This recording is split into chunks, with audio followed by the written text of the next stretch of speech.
Welcome, friend of Childe, and congratulations on the first day of your illustrious career with the Fatui.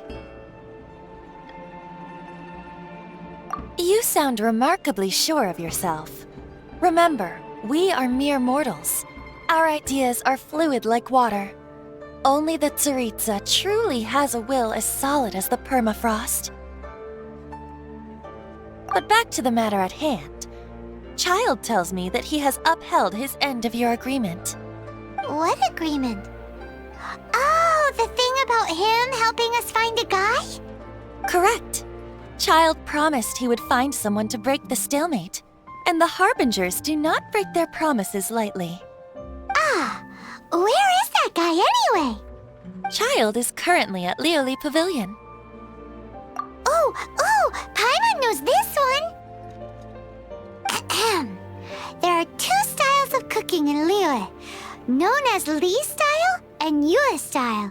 They have been competing for centuries, but neither has emerged as the clear winner. The flagship restaurant of the Li style is the Liyue Pavilion.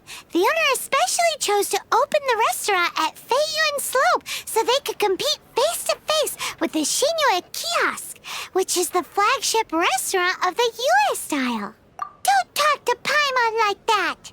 Anyway, Paimon's hungry. Let's get moving.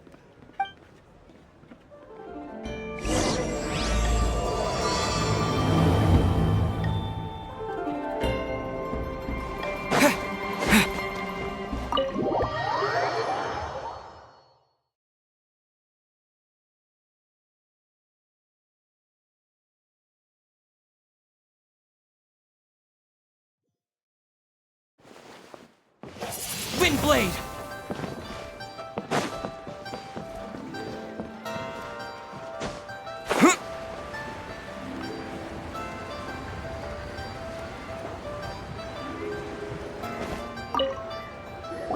Aha, you made it. As promised, I found someone who can help you. Someone who can solve the mystery of why the Liyue Qixing would hide the Geo Archon's vessel. So, where is he? In Liyue Pavilion? He certainly is. Come, I'll introduce you. I took the liberty of setting up a business dinner, as per the Liyue custom.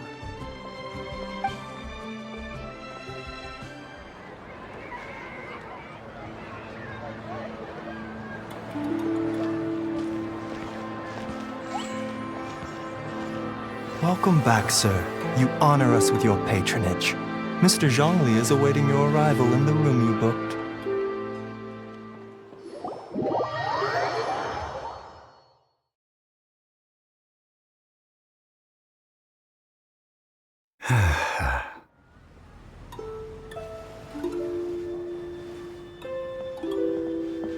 Hi.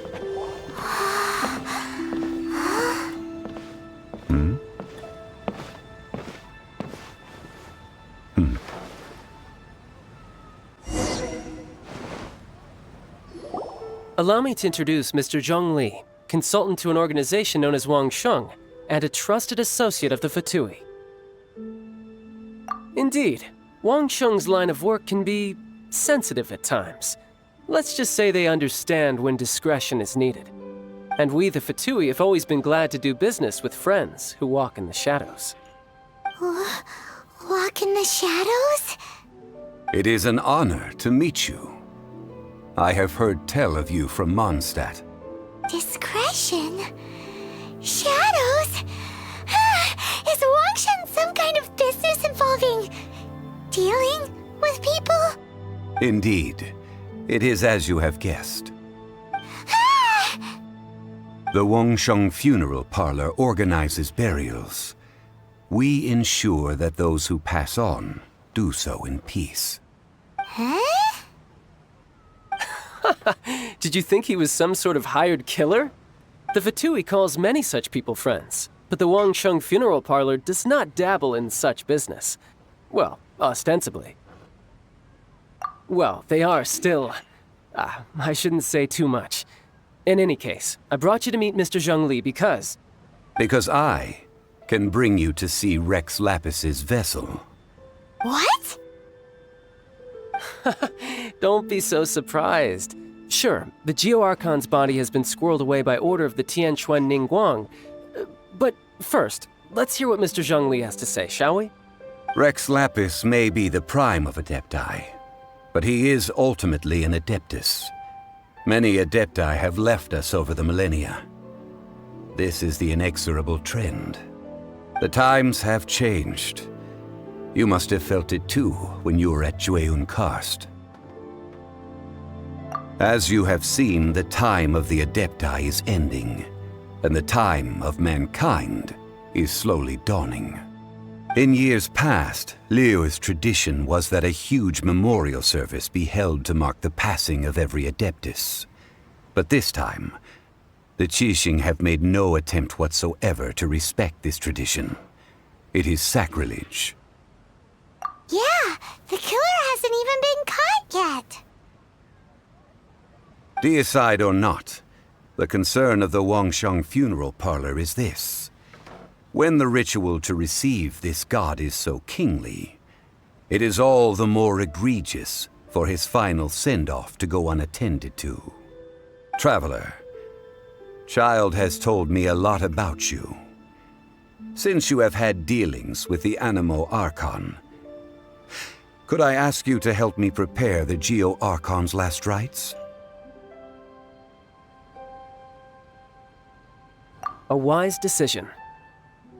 The Tianquan Ningguang has forbidden anyone from accessing Rex Lapis's vessel, which of course you would need to access if you were to achieve your goal of meeting all of the seven. Precisely. Only by participating in the rite of parting will you be able to see the form of Rex Lapis again. If we are agreed, come with me. We will speak of the details as we walk. All right, my bridge building work here is done. Turned out well, didn't it? You can go if you want to. Don't worry about me. I might just have a few more drinks and get acquainted with these things they call chopsticks in the meantime.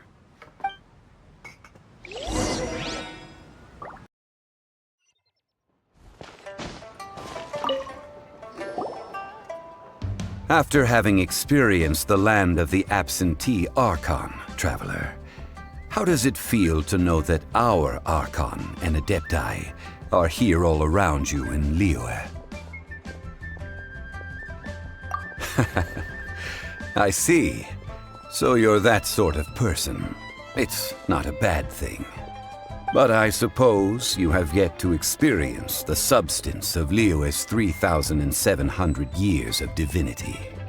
Organizing the rite of parting should prove to be an enlightening part of your travels. Liyue is the most prosperous of the seven nations, defended by deities and ruled by the Qixing. As such, the diplomatic maneuverings of the Fatui have gained no purchase here. Ningguang of the Qixing has always been on her guard against the Fatui. That is in all likelihood why Childe wants to make use of the Wangsheng Funeral Parlor's connections. Huh. What would Childe get out of us doing the rite of parting anyway? I neither know nor do I wish to know. As far as I am concerned, the Fatui are merely financial sponsors.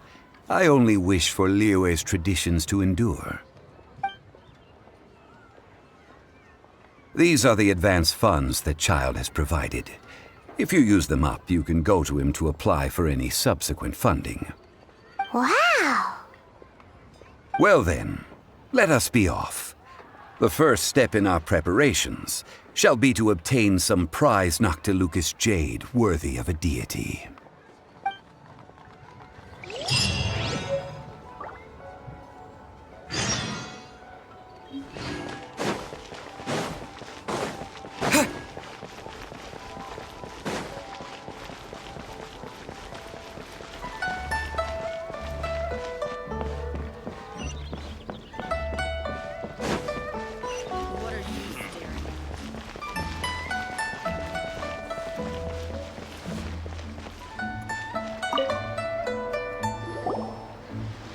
Welcome to the Jade Mystery, my good friends. Would you like to try your luck betting on Jade? This could be your lucky day. It's cheap and it's fun, and who knows, you just might strike it rich. Betting? No, we're here for... what was it again? Noctilucous Jade, of radiant grade at the very least. Radiant grade, Noctilucous Jade? I see. You're not a tourist. My apologies. I have some here for your perusal. What do you think? The Jade Mystery is an old name in the jade business. Just look at that wonderful quality. Rex Lapis doesn't often bless us with such finery. Go on, pick whichever one you like. These 3 pieces really do look pretty. Not like the ones you usually dig up. But how do we pick? Should we just grab one and go? Oh? You want me to decide? That is fine as well. If it were me, the answer would be simple. Oh? And that would be... I'll take them all, boss. Oh, you act with such panache, good sir. I always knew you were not a man of ordinary caliber. Oh, wait, boss! That one didn't count! We need to discuss it again!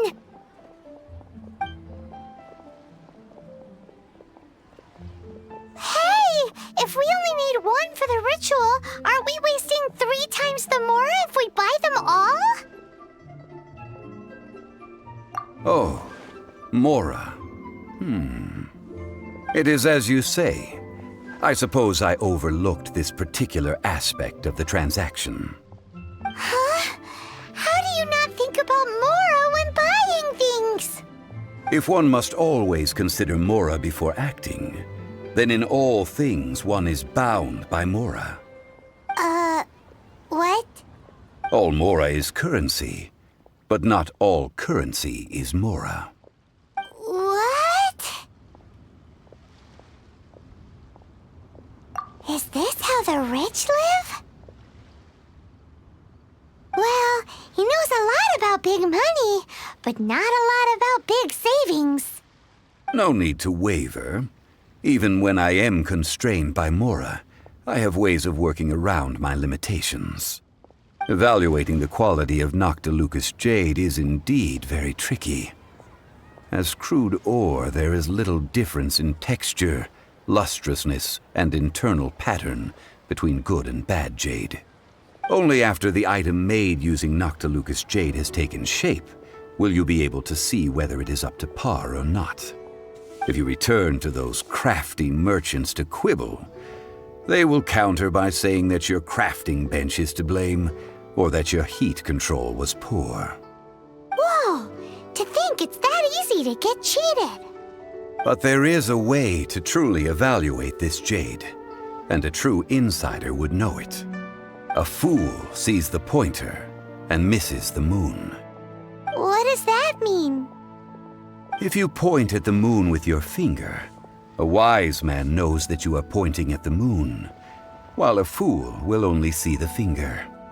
The patterns, the facade, these are all the finger.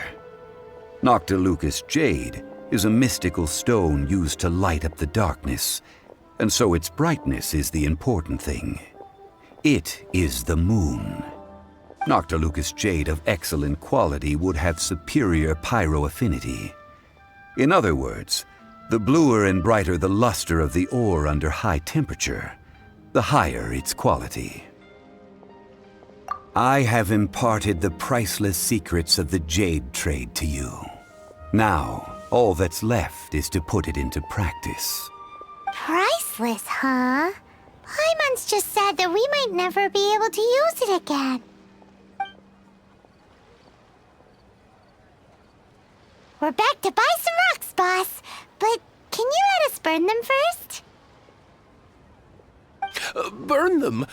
You can't do that, my friends. If you were to do so, what would I have to sell? That would... well... fine. As you wish, then. How about this? I can take a small sample of all three. I'll take a bit of a loss. We'll count it as a friendly gesture. Don't worry. I know the rules. As long as we can prove that it is good jade, you will not take a loss. All right. Take these as samples. I've carved them off with a knife and tagged them to boot. Aren't these too thin? Even paper's thicker. No, even a bug's wings are thicker. These are almost see-through. Oh, you flatter me, but I have to be gentle with these rocks. They are my pride and joy. If I'd taken off even a bit more, it would have killed me. But wouldn't something this thin go poof if we held it to the fire? It can't be helped. Trying to deprive a merchant of his profits would be like forcing a ravenous wolf to vomit up the food in its stomach. Nonetheless, under the right conditions, these thin slices will serve. What sort of conditions? While we add the high temperatures using pyro, we can use hydro to reinforce it from within. This way, the samples will not disintegrate immediately. Oh! Oh, sir, to think you were this learned. Thank you for your understanding. Strictly speaking, asking for samples when we have not yet agreed to purchase the goods is unfair. Trade in Liyue must be based upon fairness. Well, guess we just need to find a place to try this out. You mean at Wanmin Restaurant? As long as we do it when she's not in. That would not do. It is a place where people come and go. They would be endangered if the elemental reaction were to get out of control. We cannot take such a risk. Oh, Paimon remembers! We once saw this big pot down at the Dadaupa Gorge in the camp of the hilichurls from the Meaty tribe. It's real sturdy and should be able to take the elemental reactions. Now, let's pack those samples up and make a move.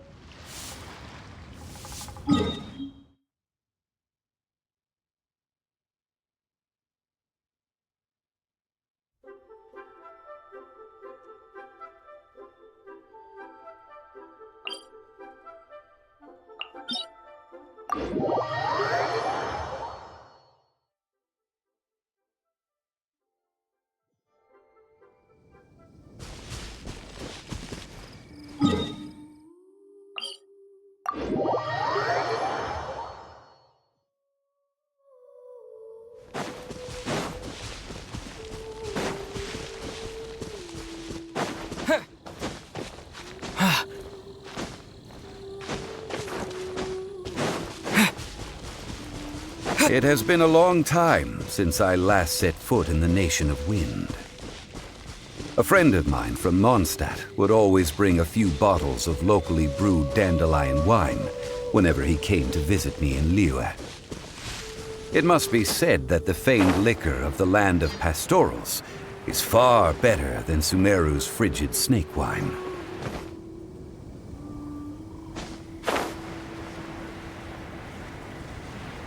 That's the pot! It looks like the hilichurls are still using it. It's a bit impolite, but we gotta cut the line. me.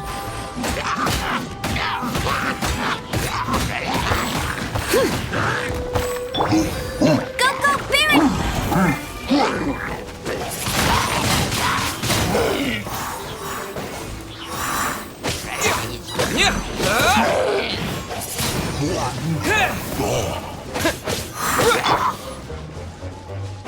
I must leave no stone unturned.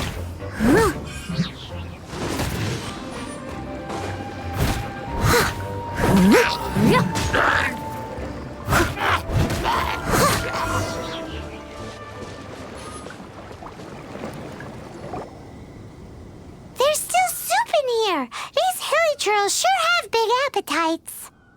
This soup looks like it could be used as our hydro-elemental protection. Let's fire it up and begin our experiment. We're ready to go. Paimon will help remember which one of the three is which. Use pyro to keep making the pot hotter until we get the results we need. Mr. Zhongli said that the shinier and bluer the ore gets, the better it is, so pay close attention.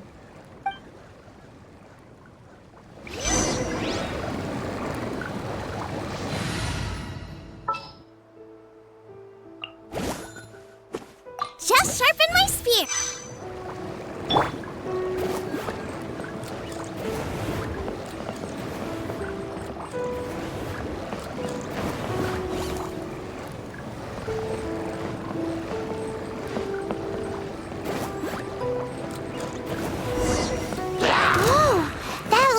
From the first Noctilucous Jade.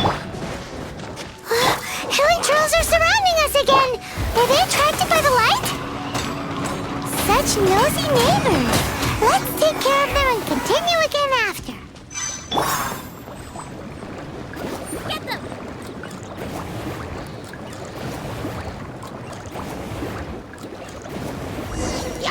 That light came from the second Noctilucous Jade, didn't it?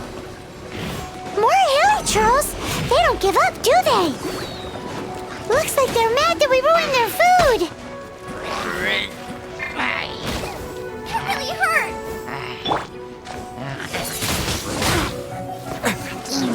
I must leave no stone unturned.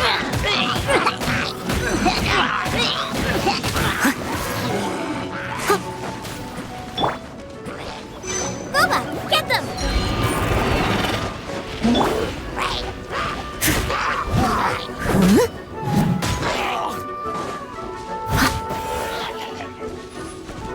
Dodge this! Wind blade! Steady as stone.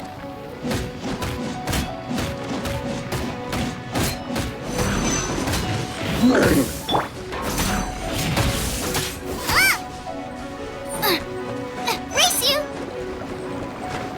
Nice and spicy!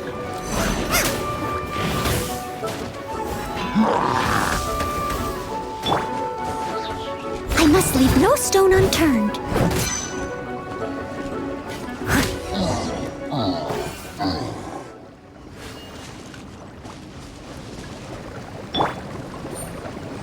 Out of the frying pan, into the fire! Oh, that's bright! Too bright! That was the third Noctilucous Jade, wasn't it? It was so much shinier than the rest. Let's go with that one. Let's head back to the Jade Mystery to buy some jade, shall we?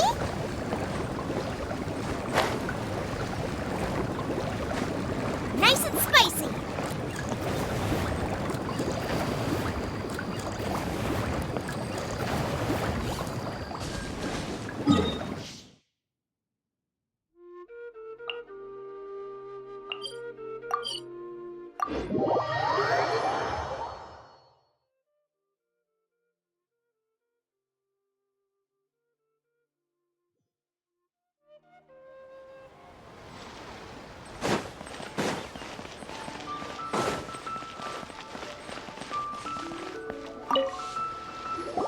You're back, my friends. I've kept the goods for you. Which of them would you like?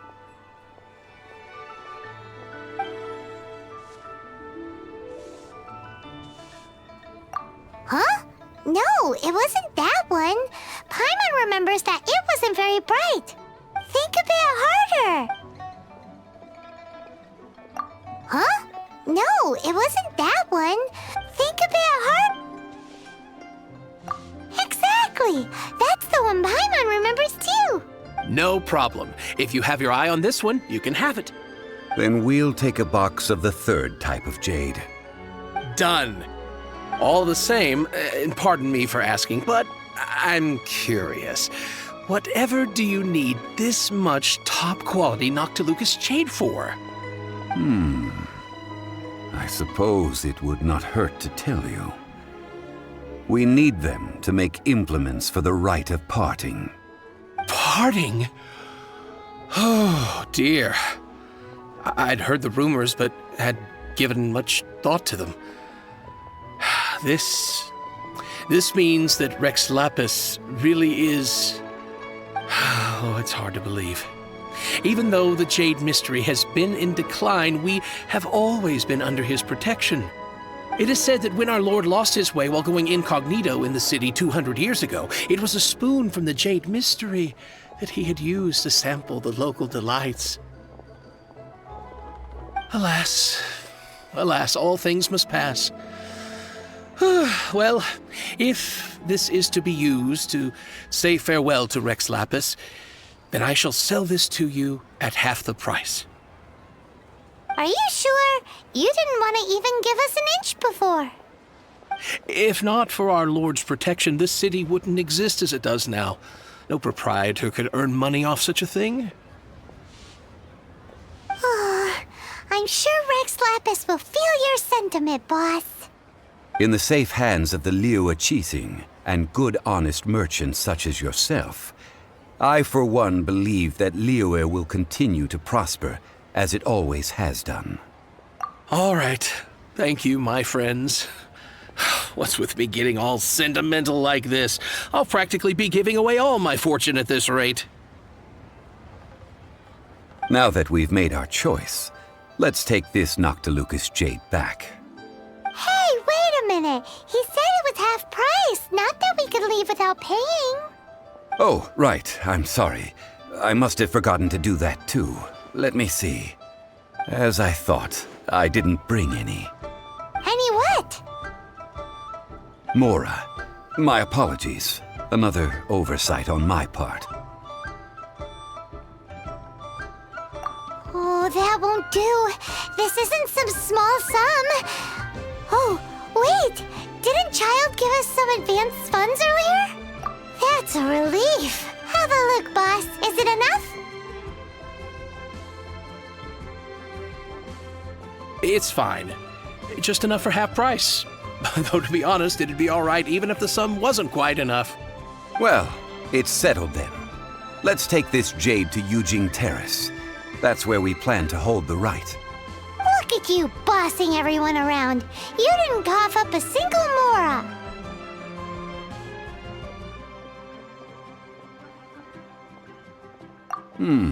It seems that we must. I will keep that in mind. Thanks, both of you.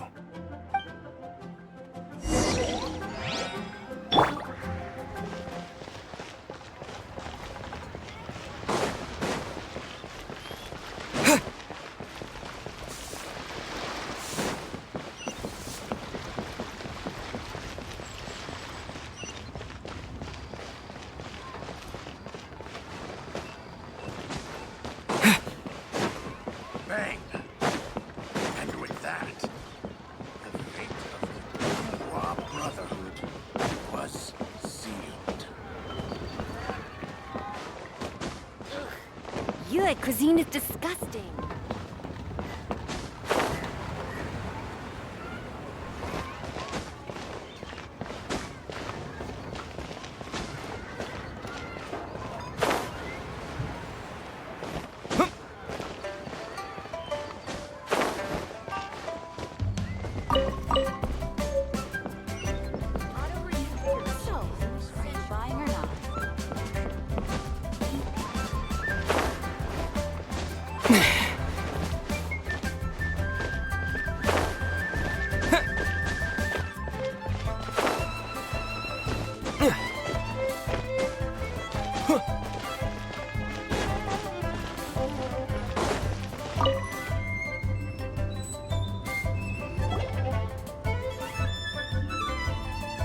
We can leave the jade here. I have already called for a jewelsmith to shape them into the implements that we will need. Ah, yes. I have yet to go and see Childe. So, as for the jewelsmith's remuneration... Guess we can't do anything else. Also, is this where we're doing the rite of parting? Yes. I have already rented this location, and have begun making preparations for the rite. The Liyue Qixing have agreed to this arrangement. But when something this big happened here, should suspects like us really be at the crime scene? We might get caught by the Millilith. Although with that said, since we got back from Dwayne Karst, none of those pesky Millilith soldiers have come chasing after us. Wonder what that's about. Also, the, Rex Lapis vessel... Traditionally, we call it the Exuvia. Ah, right! That's what it was called. You seem to know everything, Mr. Zhongli. So, was this Exuvia hidden away by the Qixing? I mean, we haven't even figured out who the murderer is. One must think that they already have someone in mind. Or perhaps they already know. Surely they must have found all the evidence that there is to find here.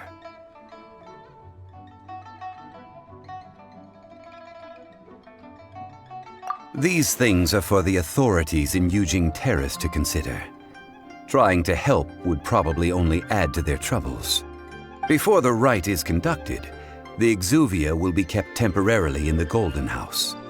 Golden House? The only mint in Liyue, which is to say the only mint in Teyvat. All the mora that flows throughout the world is minted there. Oh, no!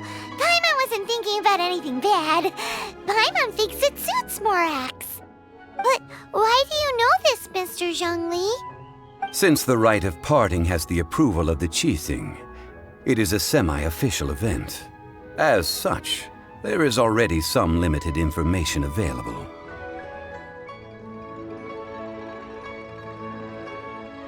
Perhaps each has their motives. But this is the capital of commerce. A little exploitation once in a while is not unacceptable. In Liyue, where the god of contracts reigns, only contracts may not be betrayed. I, for one, have no issue with little maneuvers outside their remit. Well then, we should go and prepare the perfumes used in the rite. Perfumes? Where'll we get those? Do we buy them? No. Perfumes used to honor the gods must be freshly decocted. The quality of the silk flowers we require is also special. Silk flower petals contain a fibrous material of good quality, often used in brocade making. Its scent, however, is most elegant, and is especially suited for solemn events, like giving offerings to gods and adepti. It's time for Zhongli's lectures on high society again. We shall not speak of the details right now. Follow me. We shall go to the merchants to purchase our ingredients.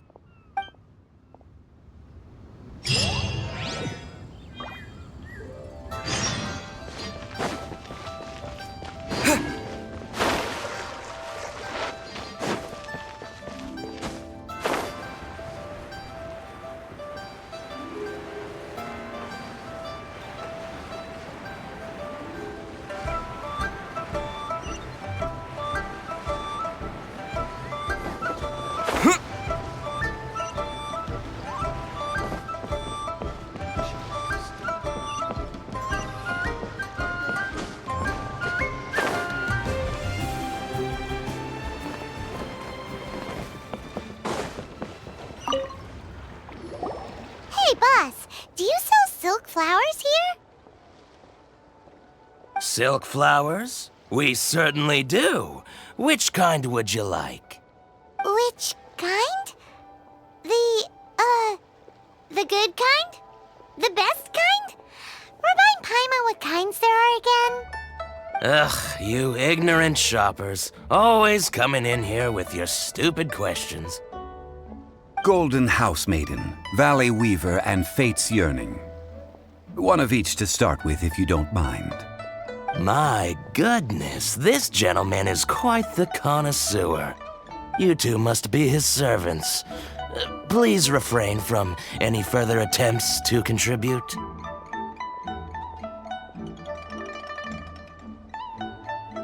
Now then, please peruse at your leisure. Do let me know if you have any further thoughts. Silk flowers exhibit different properties based on how their environmental conditions differ from their ancestral habitat. Nevertheless, these are fine specimens, excellently preserved. Just look at the abundant foliage here, and these stamens, glamorous as a maiden of the Golden House. This strain is an evergreen and mostly grows under complex hydrological conditions. By contrast, this variety thrives in any dark, damp location, often in large clusters. Morphologically, it is distinguished by the profusion of petals and densely packed stamens, though its powerful scent gives it away just as easily. Lastly, this strain is quite the recluse. Unlike its exuberant cousins, flowers and foliage are minimal, and when in season, it has a subtle yet enduring scent.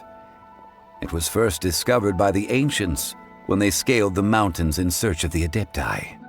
Silk flowers have all but disappeared from the wild today due to geographical changes over Liyue's history. Most are not grown by horticulturalists. Wow! A true connoisseur.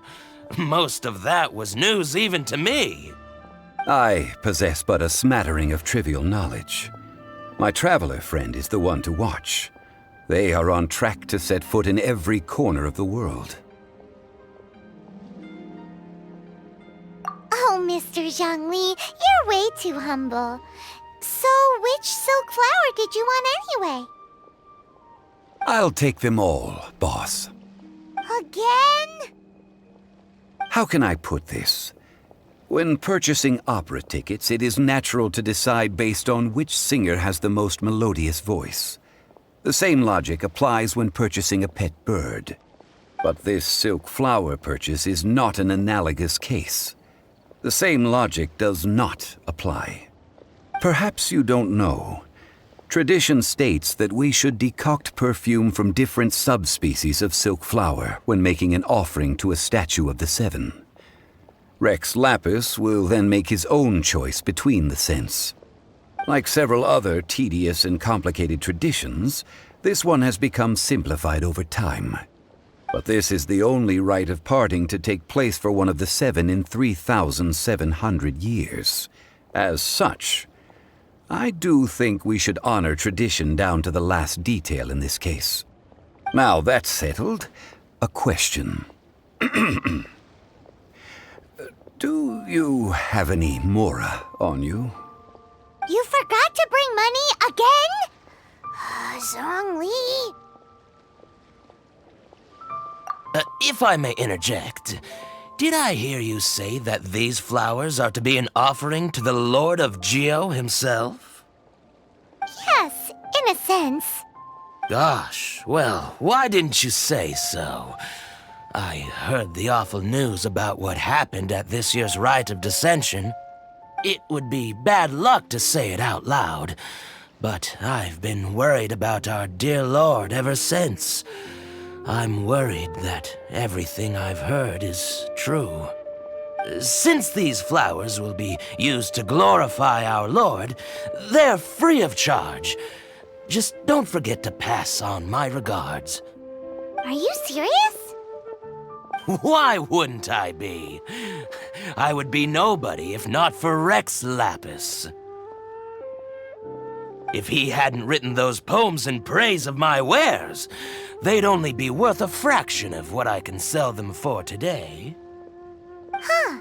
So much folklore here revolves around Liyue's deity making cameo appearances in support of local businesses. Thank you, boss. I think I speak for all of us when I say that your generosity has saved our skins. Our skins? You were the one who forgot to bring money. Please, it's the least I could do.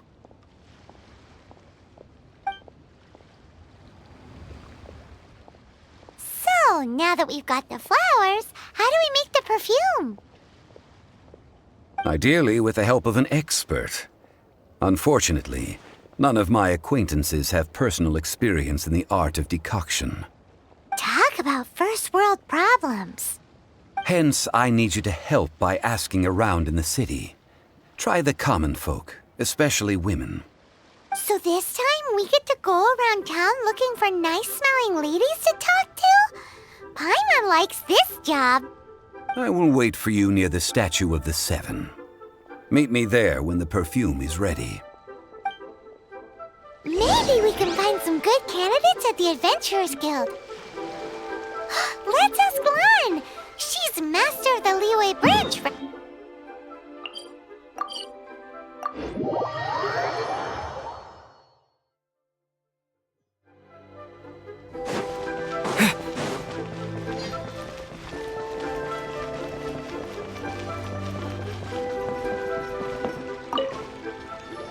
Lan, we need to ask you for a favor. I stopped accepting commissions a long time ago. Sorry, you two, but you'll just have to ask another adventurer. Oh, it's not that kind of favor. It's just a teeny tiny thing. Wow. Just wow. I'm just going to assume that you're either joking or being sarcastic. To be fair, I put a lot of effort into my appearance for someone who spends all their time in the great outdoors. But I smell great?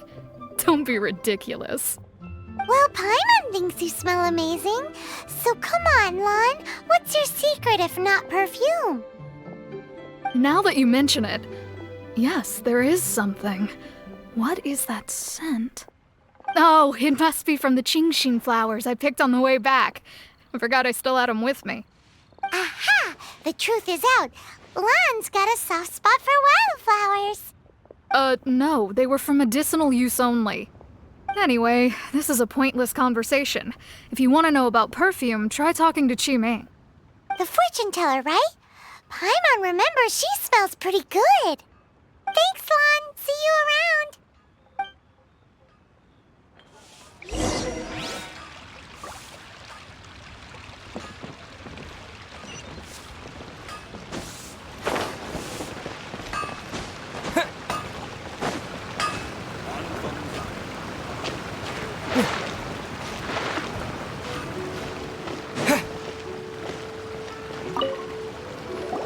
Hello.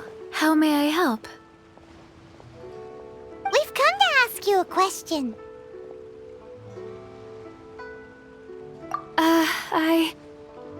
Sorry, you caught me off guard. Most people aren't so direct.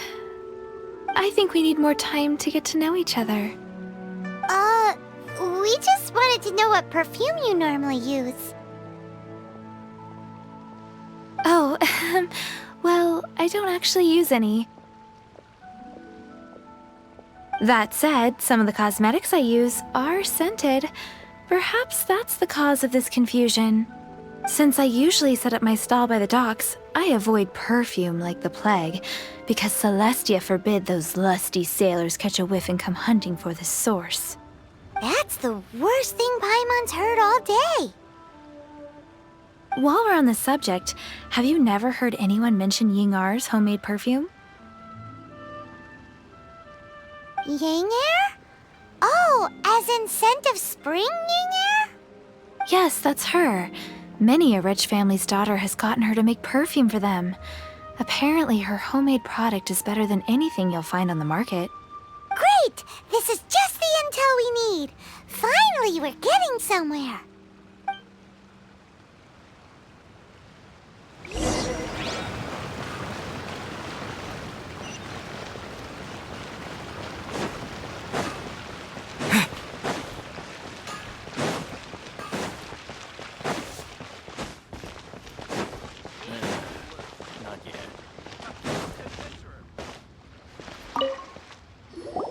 Well, hello. You found me at last. I've been waiting for you. What? How did you know we were coming? Oh, I heard a rumor about a couple who were snooping around town looking for a sweet-smelling lady. Actually, I was starting to worry you wouldn't find me. This is the ultimate test of my appeal, after all. Snooping around? Why are you making it out like we're bad people? What can I say? People love to talk. Maybe you ought to be more discreet in the future if you don't want word to get around. Relax. I know why you're here. You want to get your hand on my homemade perfume, don't you? What kind would you like?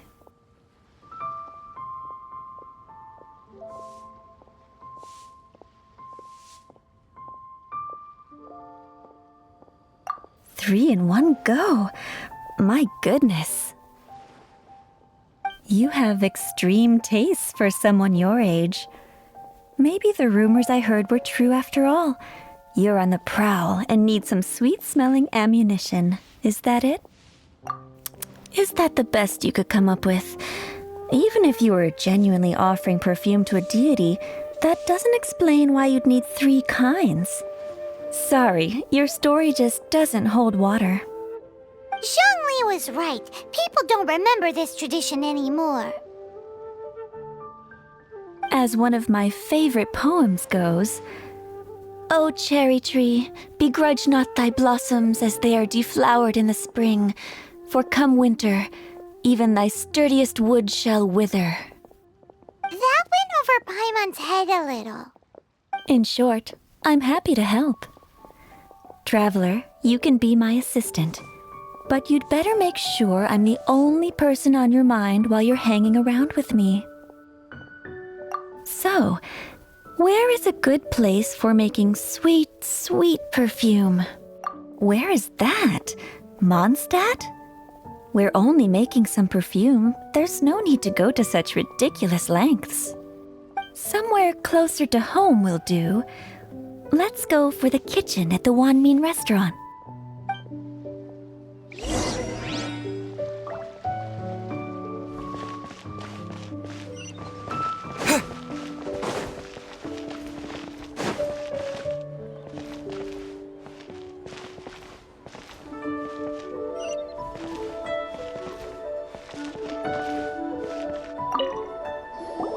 I've had a word with Chef Mao. We can start work now. Are you ready to please me? What did you say? I meant make me proud. As my assistant, obviously. While I'm setting up, you can go and fetch some water.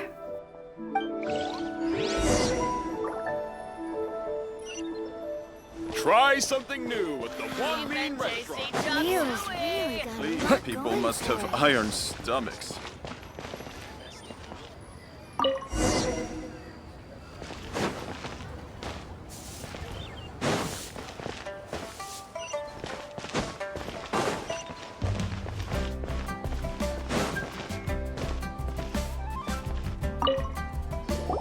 This water will do nicely.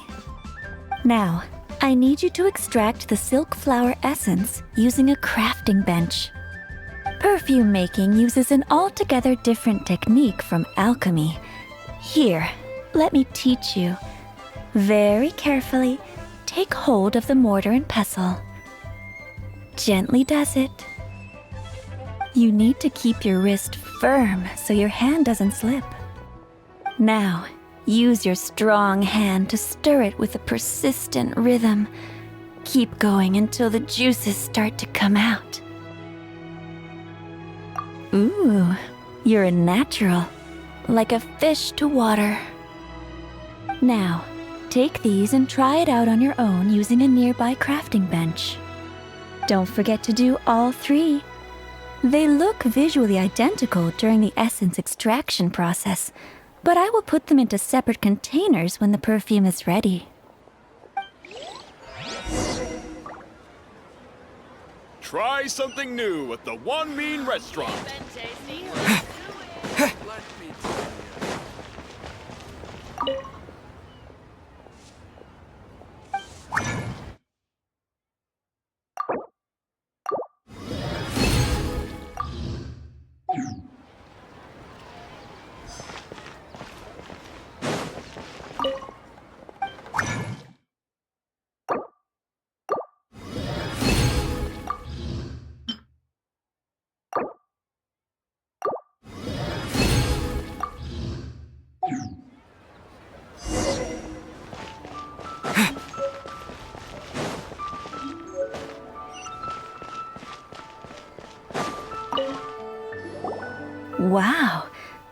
This is some exquisite silk flower essence. On to the next stage, the most important one of all. The essence is placed into water and simmered over low heat until most of the water has boiled off. You must take care to control the heat during this process. If the temperature goes too high, it will affect the scent. So please, focus on controlling the heat. This is the final step. Don't waste a drop of that essence now. We want all of it in there.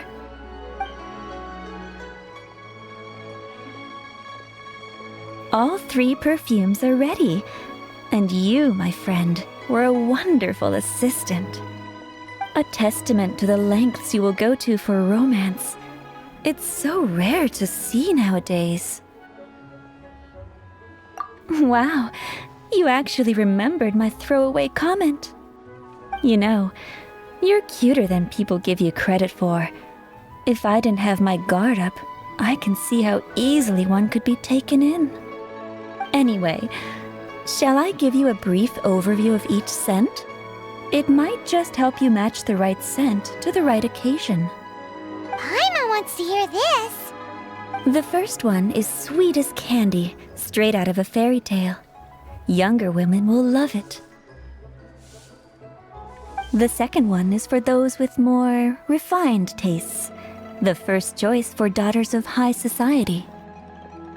Finally, the third one has a soft but lingering scent, like a mist that captures the last light of dusk. Mature women adore this one. All clear? Don't get them mixed up now. You'll ruin the mood. Good. Be sure to come visit if you ever need help with anything, okay? I'll leave you with some parting words. One who tries to sail 3 boats simultaneously should be careful not to go overboard. Come and hang out with me at Scent of Spring sometime, okay? Let's take these 3 perfumes over to the Statue of the Seven. Mr. Zhongli's probably been waiting a while.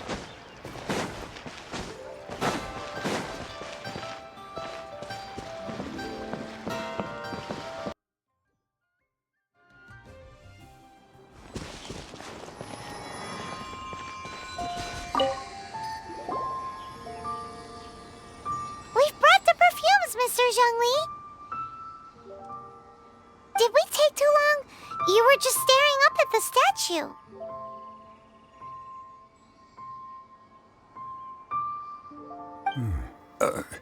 Oh, you're back. Don't worry, I haven't waited long. Compared to the watch that Rex Lapis's statues have kept over Liyue, this was but a brief moment. Well, how can a person compete with a statue? That is true. Well, have you brought the perfumes? 3 sets, and not 1 less. Thank you both. Let us offer them up. This is the first kind of perfume. Miss Ying'er said that it's sweet as a dream, and it's liked by younger ladies. This is the second kind. It's got an elegant smell, and the daughters of high society love it. The third kind has a gentle but lingering fragrance. Something like the dusk mist. And it's a favorite of mature ladies. Oh, what was that?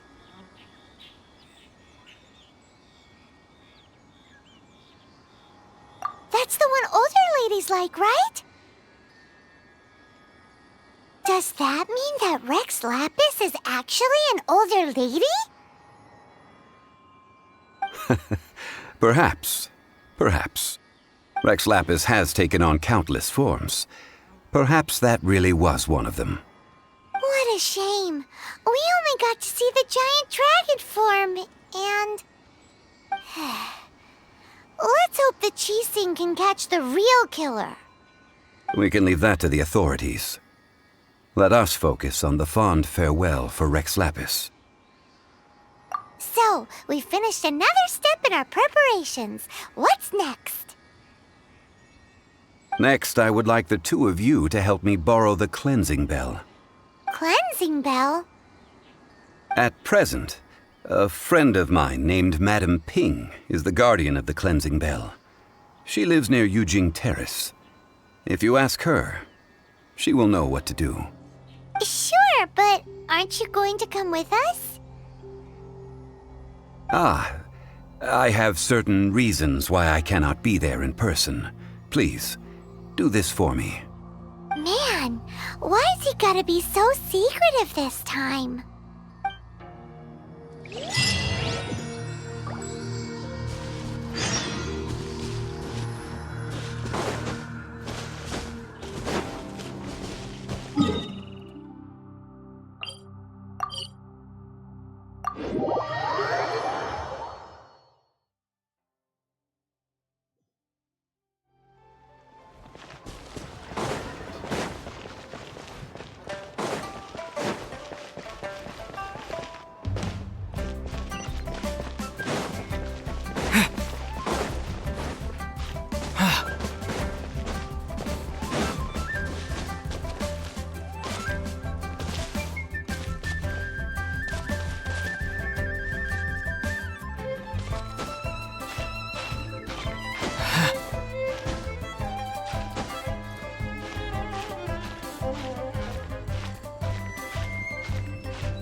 All things must change.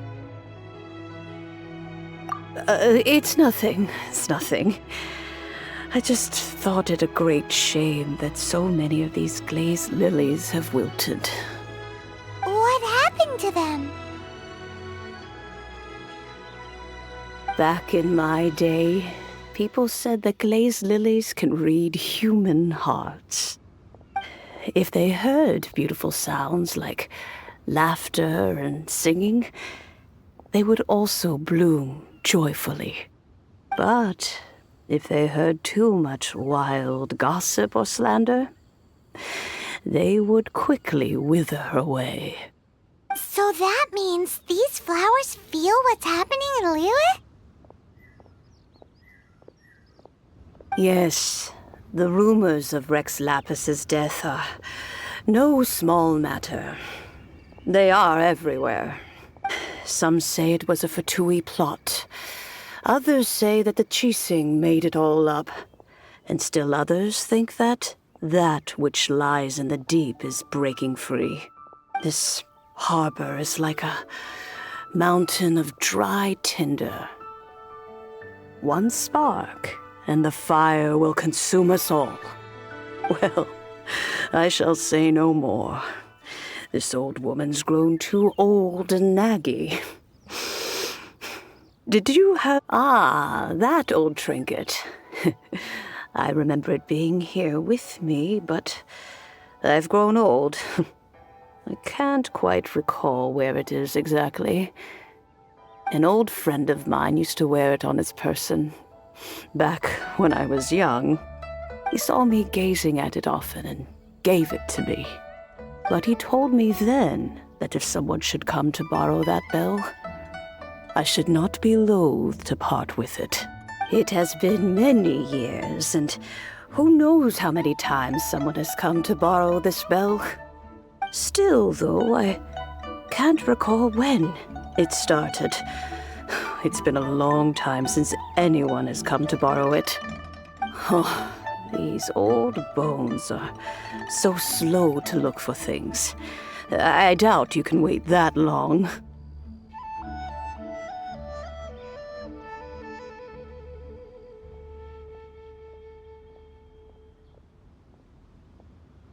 That's right, Granny. We'll follow you back home and search for it ourselves.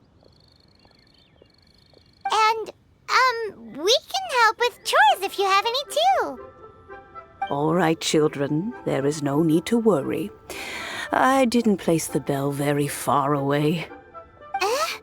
Do you live near here, Granny? Whoa, but this is Yujing Terrace. It's gotta be expensive. Oh, An old lady like me can't afford to buy a place in this city. See this ceramic teapot? My entire household is in here. How does that work?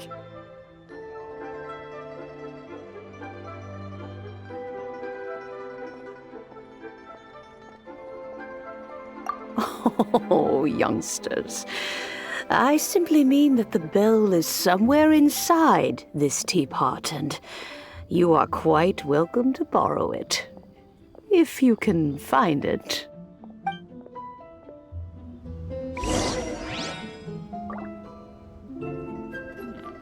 This is a peaceful neighborhood.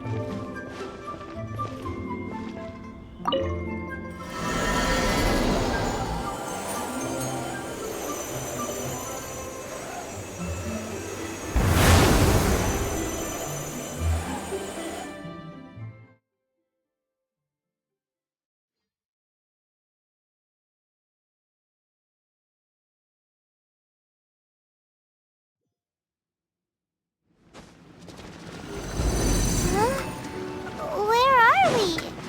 What just happened? Youngsters, this is where this old woman keeps all her things. Quickly now, go fetch that bell. Whoa! That sounds like Granny's voice. So, this is her teapot? What's going on? Oh dear, so many cobwebs. It seems I really haven't cleaned it in a long while. Sorry to trouble you, children. Please help an old lady clean up. Boba, get them!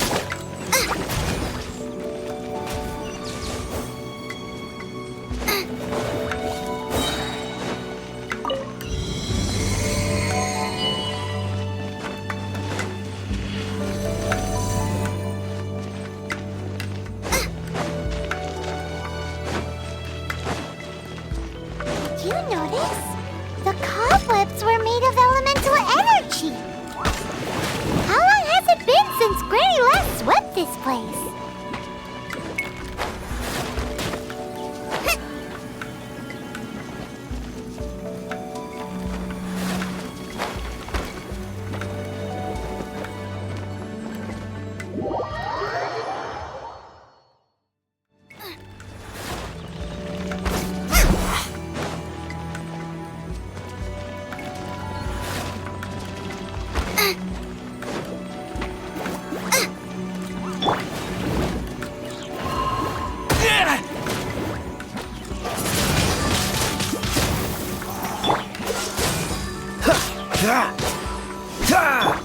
Steady as stone.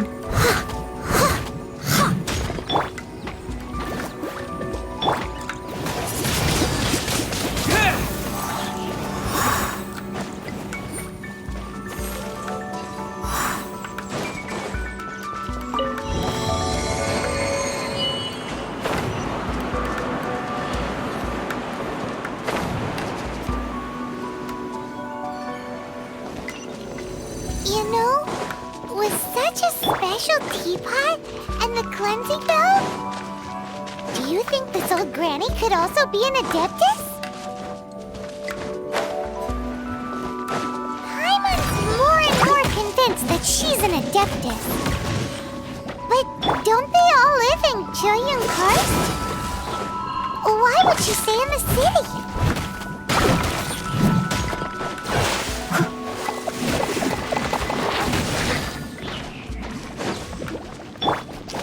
Freeze! What's the... Dodge this! Out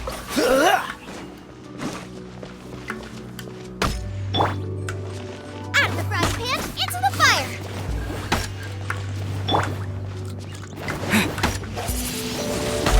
Wind blade!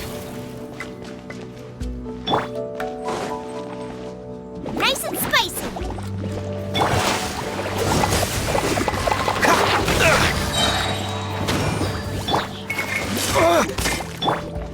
Leave it all to me. Oh, so sorry.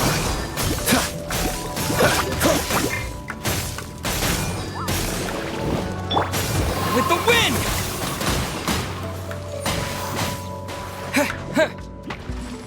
Booba, get them!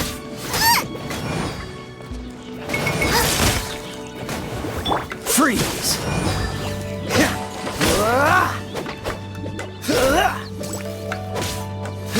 Dodge this!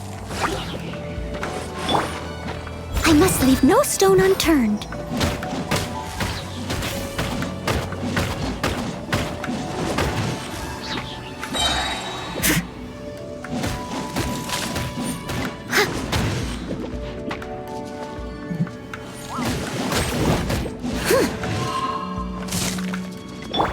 Nice and spicy.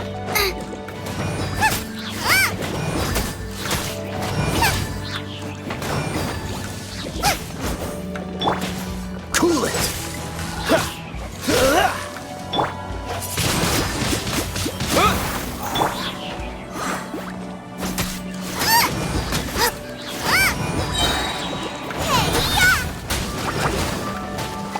This moment will be frozen in time.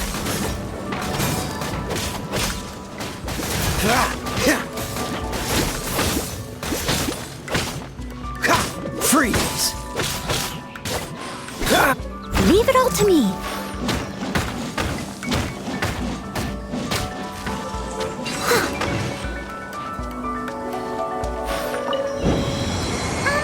How many levels does this teapot have? It would be nice if we had one of these too. Or at least we wouldn't have to camp outside.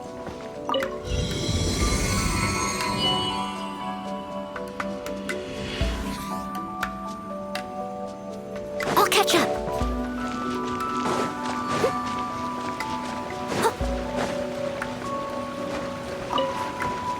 Oh, you found it. Youngsters are so quick on their feet. Oh, now, let me see.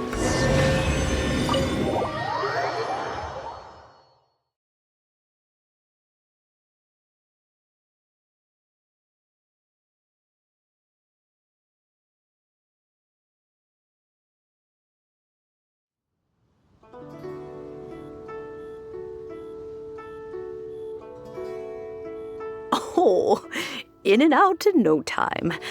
You youngsters really are quick. An adeptus. Oh, I haven't heard anyone say those words in earnest for a long time. As to whether I am one or not, child, surely you already understand.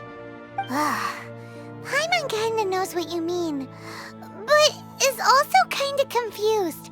Are you really giving us the bell just like that, Granny? Don't you think it's weird? Something's just happened to Rex Lapis and then we come running up asking for it? Oh, don't be silly. Liyue Harbor has been through a great deal in its history. In that time, it has seen the departure of countless adepti. But no matter what, we have always performed the rite of parting first before any other matters. To cry, "Catch the murderer," at the top of one's lungs, but ignore the rite of parting. That, to me, is what is wrong-headed. Now that you have come to borrow the bell, I guess that perhaps an old friend of mine has finally decided to take matters into their own hands. So, why would I be unwilling to lend you the bell? Oh? Well, if it came to that, they would find a certain old lady knocking at their door. We haven't met in a while anyway. It would be nice to share a drink and chat. Well, you must have things to do. Since you have the bell, you should return. Oh, and do tell the person who sent you that if they have time, they can come over for tea. I don't have much to offer, but you can always count on an old lady for a pot of tea. We will. Thanks, Granny.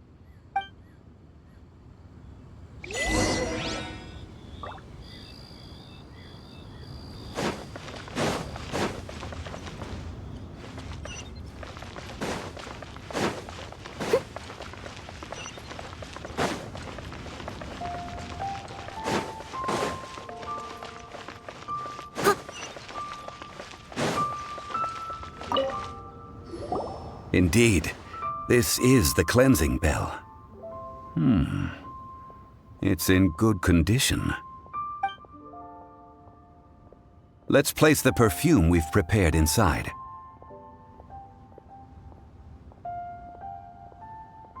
An adeptus. That's suspicious. But if you don't want to talk about it, we won't pry. Oh, yes, that old granny asked us to tell you something. If you have the time, you can come over for tea. I don't have much to offer, but you can always count on an old lady for a pot of tea. That tone does not suit you. Still, her teapot is indeed very good. There are none better for brewing tea. When a suitable time arrives, I'll bring a spot of fine tea and pay her a visit. So what's the next step in our preparations? Next, we need to purchase kites. Ooh, Paimon loves kites! Are you taking us kite flying? Is this our break time? No. Kites are children's toys, yes. But they also play various symbolic roles in Liyue's rituals. I will explain it to you. But our next course of action should probably be to purchase the kites first. Oh, sure. Curiouser and curiouser.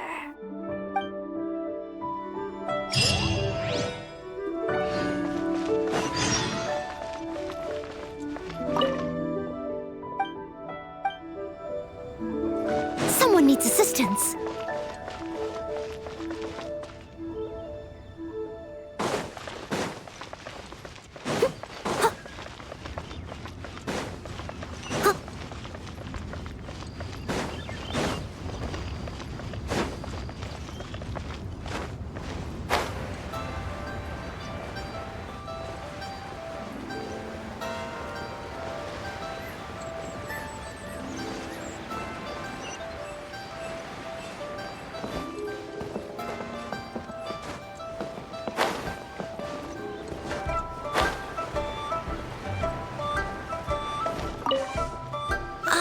Sir, you're here. The 7 kites you asked for have been made to order. Would you like to take them now? Yes, thank you. It's rare to see customers who want to buy this type of kite nowadays. In the early days, we used to get orders from people of all walks of life. Well, this is Mr. Zhongli from the Wangsheng funeral parlor, so he's probably well-versed in all these walks of life. We've talked about a whole bunch of things while traveling with him.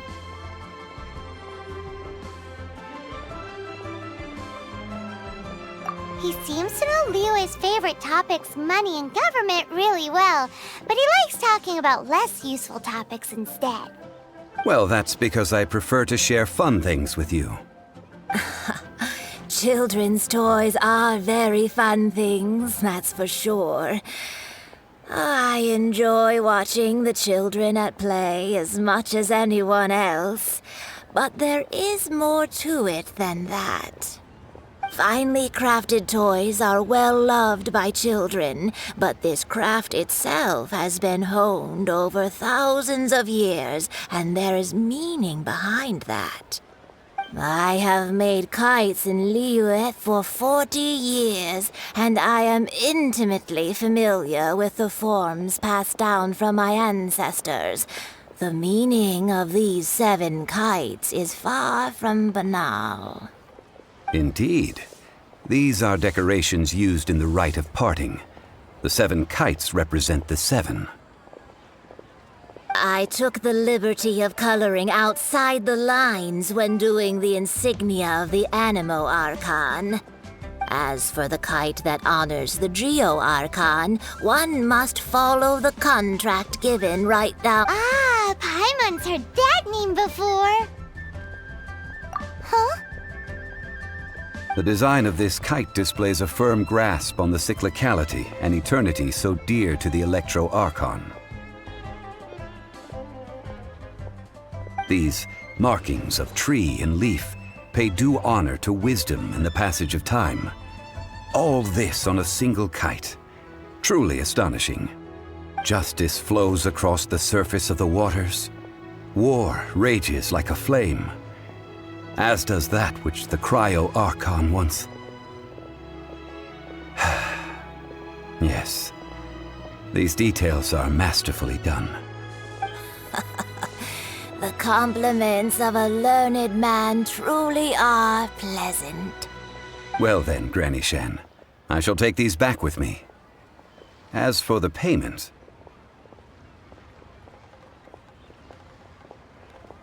Well, allow me.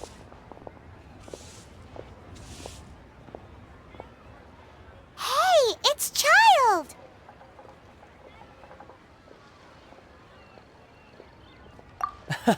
No, I was merely passing through. I see Mr. Zhongli's the same as ever. When paying, well, when getting others to pay for him, he neither looks at the price tag nor his wallet.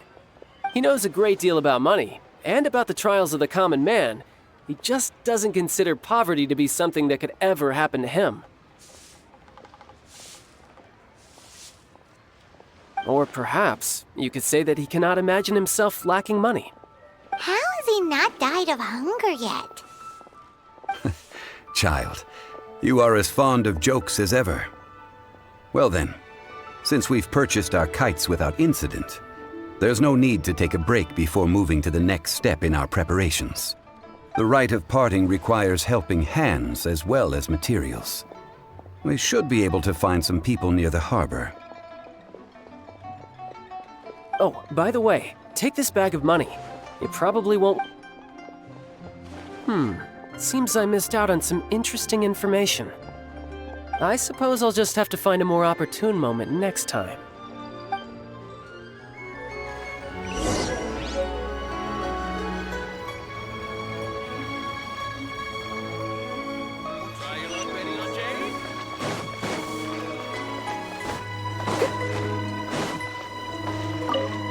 Hiring help?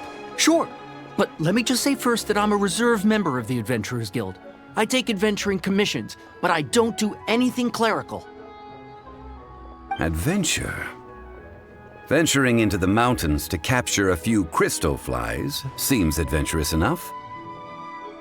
That's not hard. Almost a bit too easy for a reserve adventurer. Never mind. I'll only charge you 15,000 mora. What say you? A most fair price.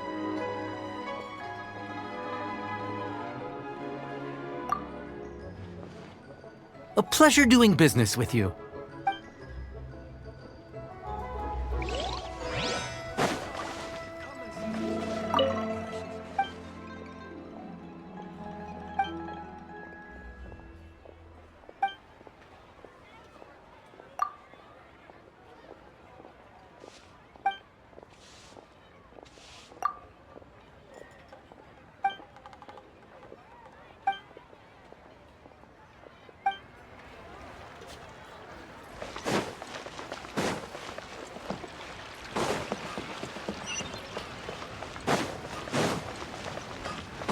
Someone needs assistance.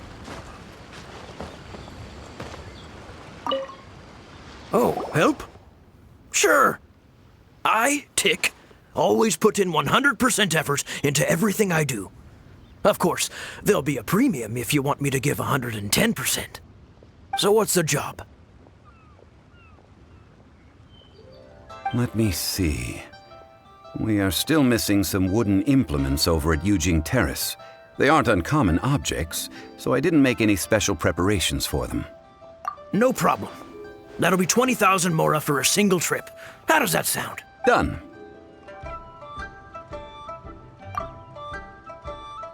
Oh, you're a straight shooter, huh?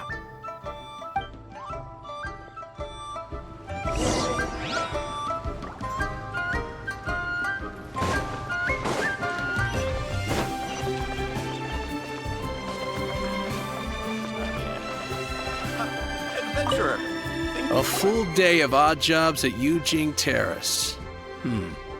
No problem. 25,000 per day. A fair trade, yes? Whoa, that's expensive. Could you give us a bit of a discount on account of the whole Hero of Mondstadt thing? Hero of Mondstadt? Never heard of them. Well, you may never have heard of this hero, but it seems you've heard of Mora nonetheless. Thus, I will simply pay the whole sum. This is all you've got? Then no can do. Childe? No. He's putting up the money? Still no. Wouldn't that mean I have to make 2 trips rather than... How about this? Let's make a trade. I'll take what you're offering right now and... find me a high-quality lotus head. I'll consider that my detour fee paid and go find what's-his-face Childe. How about it? Guess we've got no choice.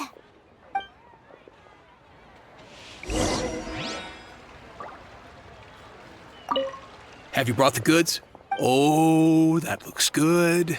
I'm hitting the kitchen tonight, and it's not often that I get to use such fresh and high-end ingredients. Well, I'll head to Yujing Terrace in a moment. I won't be late.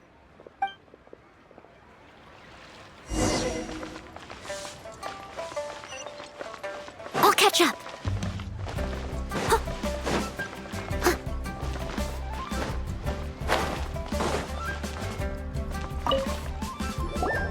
All finished then? Splendid. Any leftover cash is yours to keep. A favor for the Fatui should never go unrewarded. You think you can buy us off with some loose change? No way! Paimon demands to know when the next payment is coming! Well, how does this sound? You give me the information I need, and maybe I'll leave the Northland Bank's vaults open and unattended for half an hour. What info do you need? Huh. Does that mean you know what he's after? Yikes! You're right! Signora! You both need to calm down. I don't know what's gotten into you. Just what is this about? The atmosphere got so tense all of a sudden.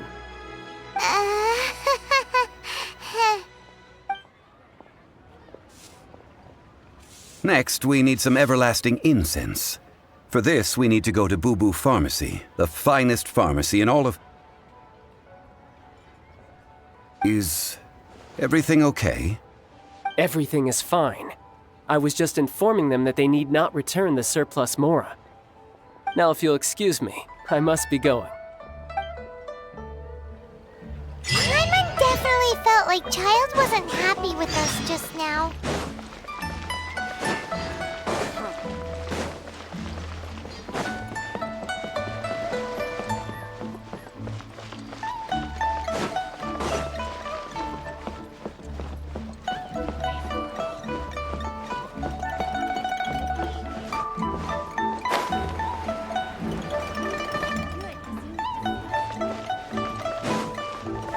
Someone needs assistance.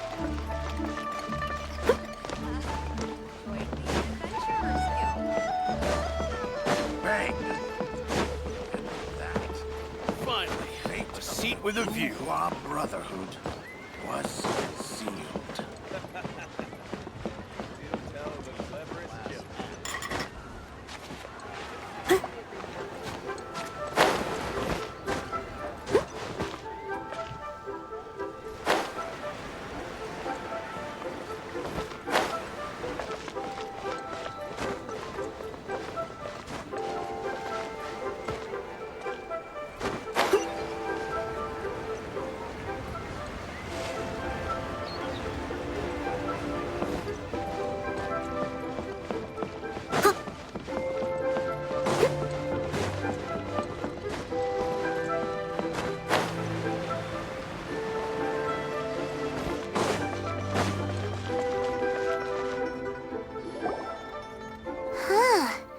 The reception is deserted, and it seems kinda spooky in here. Hello? Is anybody there? Welcome to Boo Boo Pharmacy. Huh? Did you hear that? Where did it come from? The reception, it seems. How about you go check it out, and Paimon will bring up the rear.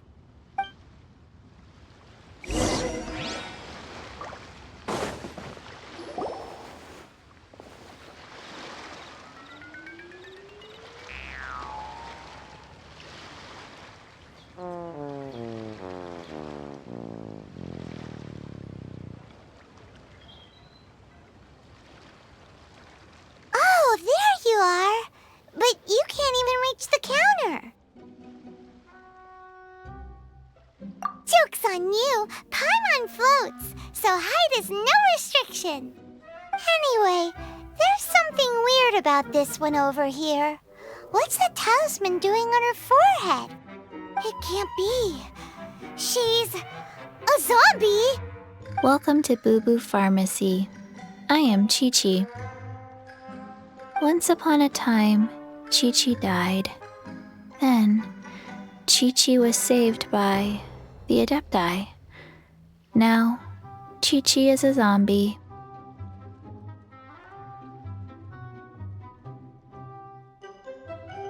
Something like this would be unimaginable in Mondstadt. Hello, little girl. Do you sell everlasting incense here? Excuse me, sir. Did you bring your prescription? Surely no prescription is needed to purchase everlasting incense. It's not a controlled substance. Qiqi can get your medicine, but only if you show Qiqi your prescription. These are Qiqi's orders from Qiqi. I'm afraid that she's probably right. It's to do with her orders. Zombies are limited to acting within the confines of their orders. And somehow in this case, the zombie issues her own orders to herself. My dear Qiqi, we didn't bring a prescription, I'm afraid. But we do hope that you can still help us find some everlasting incense. Okay then. How did you manage that? But Qiqi helps you. You help Qiqi. Only fair. Since when do customers need to do favors for customer service staff? Never mind. Just think of it as a peer-to-peer transaction. That way everybody wins. Sometimes in Liyue, the art of the deal is simply about victory via mental gymnastics. Go to Mount Tianheng, find the Guizhong Ballista, and hunt a cocoa goat. Please and thank you. Guizhong Ballista. I have heard of this device before. It's a kind of crossbow turret, installed on Mount Qinheng by an adeptus in the distant past. An early mechanical device. Located in Qinheng Pass, it was designed to automatically fire at large monsters, protecting Liyue from external threats. Mr. Zhongli really knows Liyue inside out. Apparently not quite. This is the first I have ever heard of the cocoa goat. The cocoa goat is a legendary animal, an adepti beast. Did you want to add anything else, or...? No, just that the cocoa goat is a legendary animal, an adepti beast. What it looks like, don't know. Where to find it, don't know either. Where it came from, also don't know. Very well then. Let's start by investigating near the Guizhong Ballista. Perhaps we will find some clues. What the heck is a cocoa goat?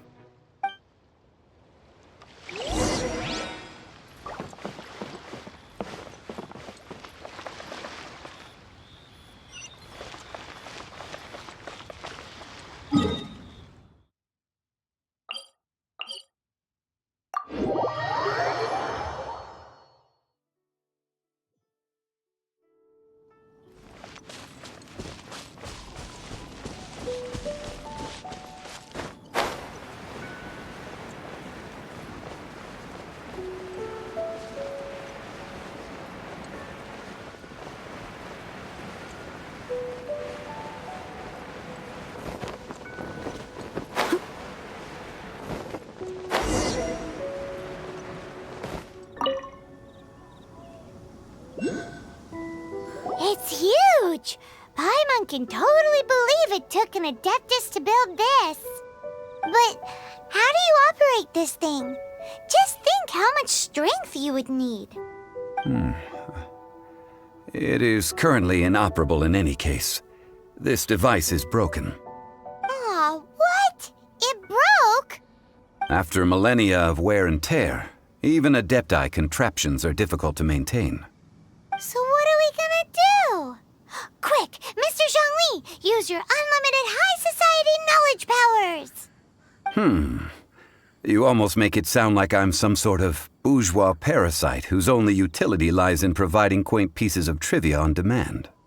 That said, let me think for a moment. Ah, yes. Spare parts were made for the Guizhong ballista when it was first built, in case it was damaged in battle.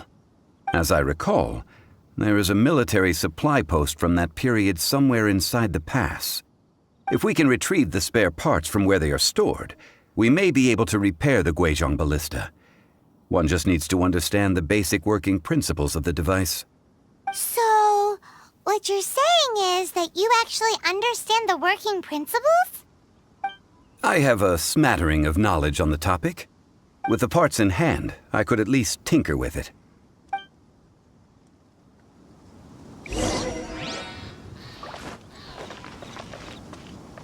Where is that supply post? Here, post... Ooh, wonderful.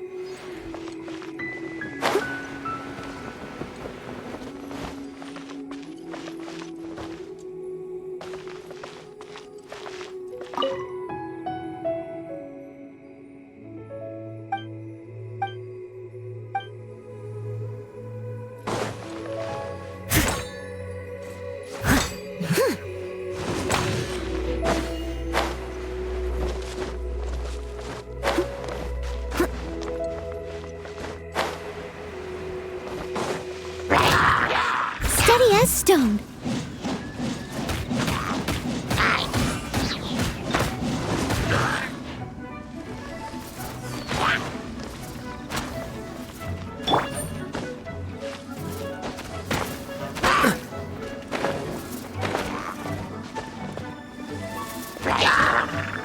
Cool it!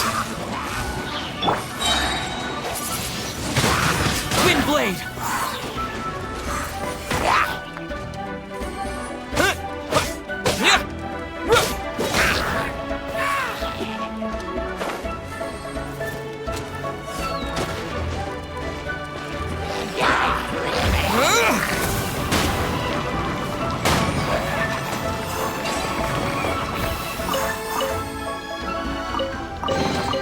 I'll keep this close.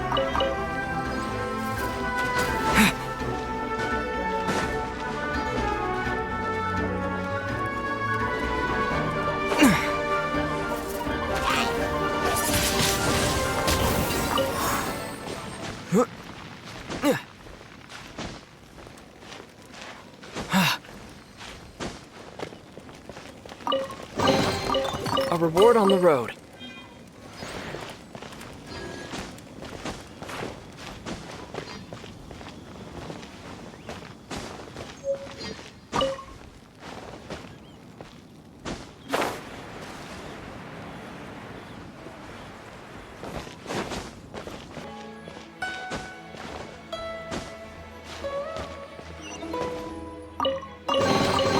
Is this an answer from this world?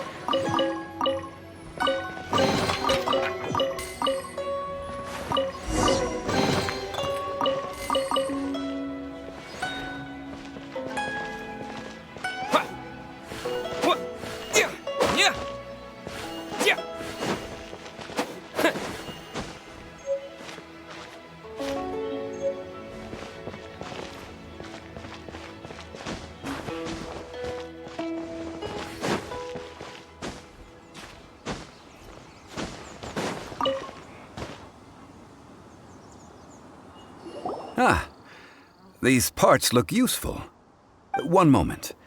I will try to repair the device. It is done.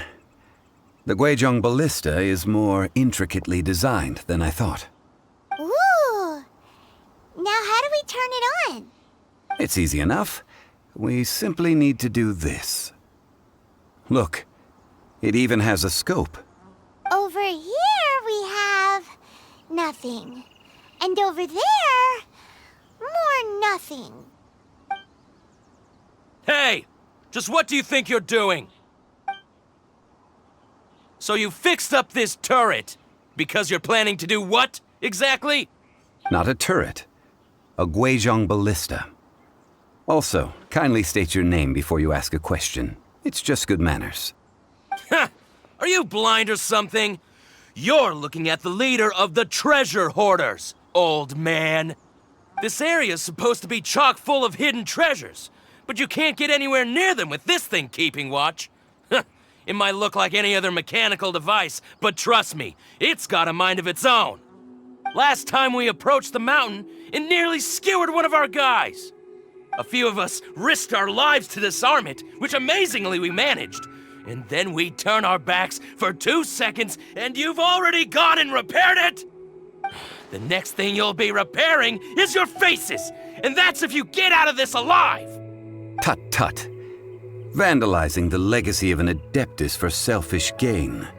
Disgraceful behavior. It is not we who need reprimanding, but you.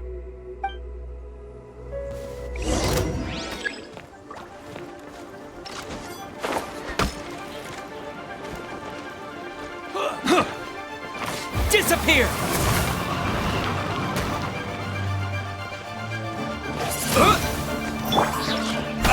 As a good knight should.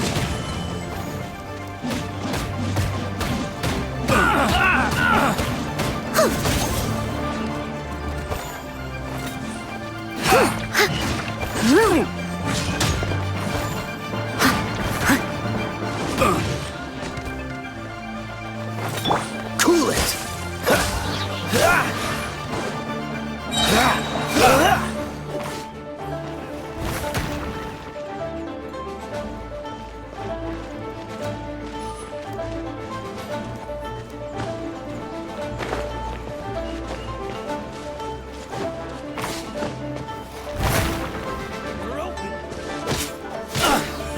Dodge this!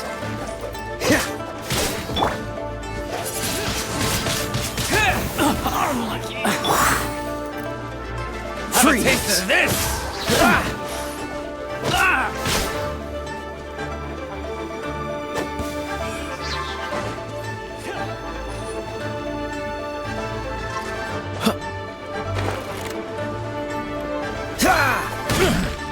Dodge this!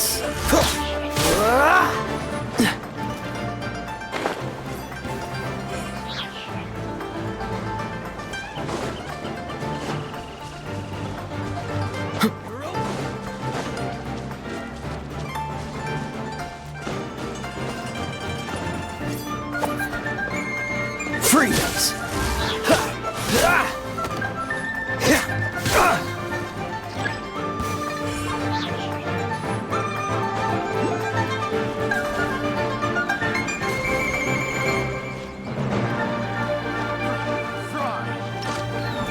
That tingle?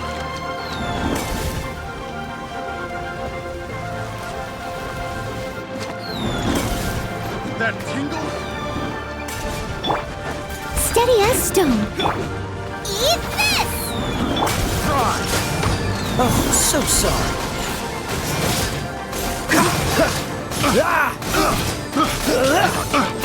That tingle? The hunter.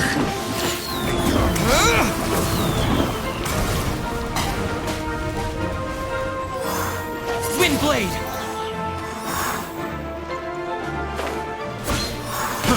Fry!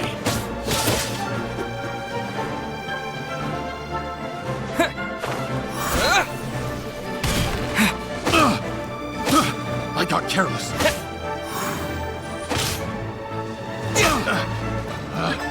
Picked the wrong test subject.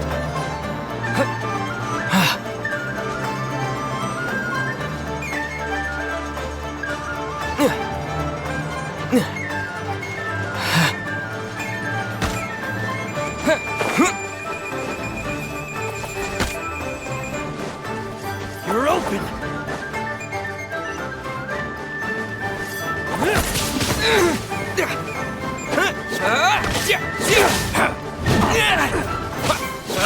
I messed up.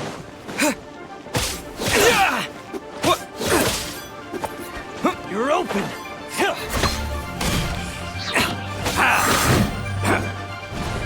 You're open!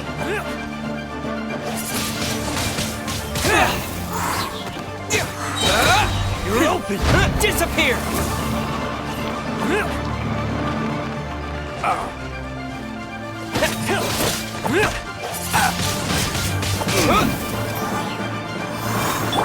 I must leave no stone unturned.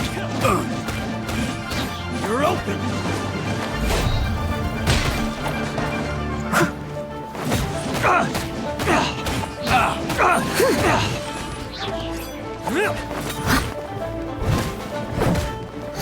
You're open!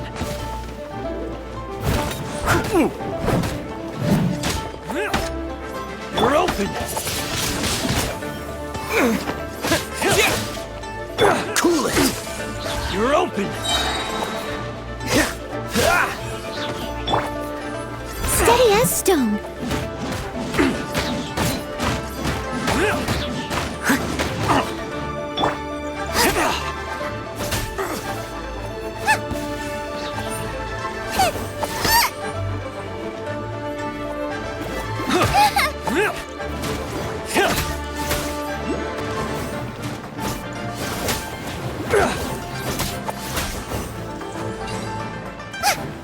You're open!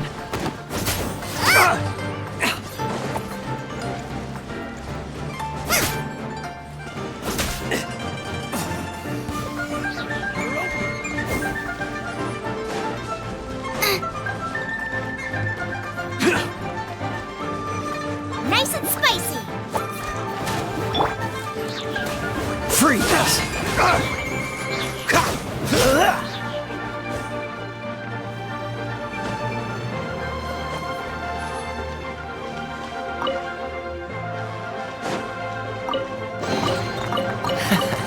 Quite the find.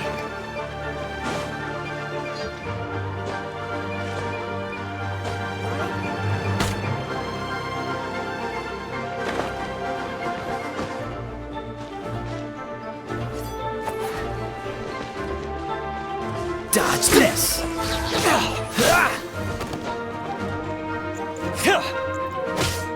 Freeze!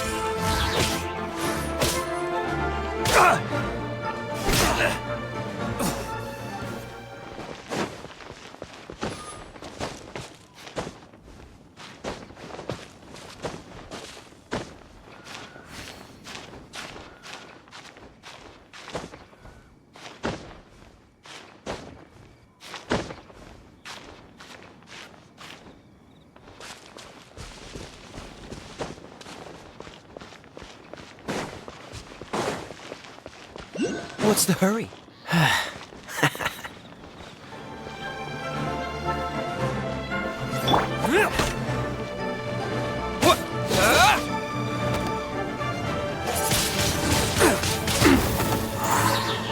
You're open! Cool it!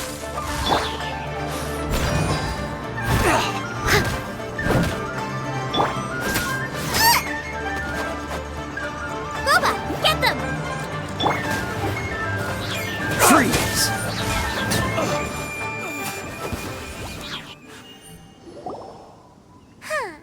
These lowlifes didn't know who they were messing with. Troubling ourselves over this rabble is not worth the time. We should focus on our contract with Qiqi. Oh yeah, that! So we've got the Guizhong ballista working, but where's our coca goat? A search using the Guizhong ballista revealed no significant life forms nearby, save for the usual wildlife. What's more, a contraption built using Adeptis technology should have no trouble detecting an adepti beast, as Qiqi put it. Which means...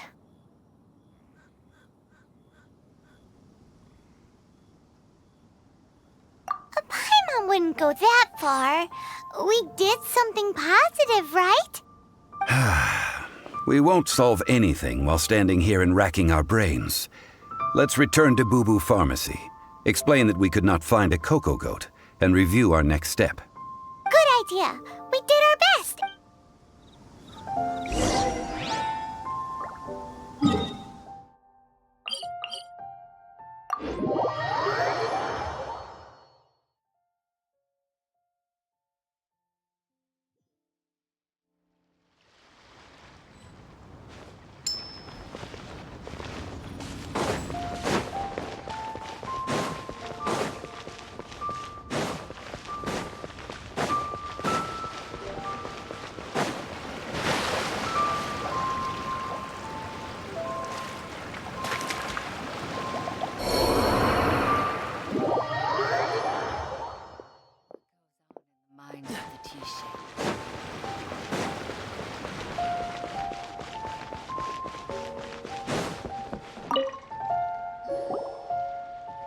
Forgive us.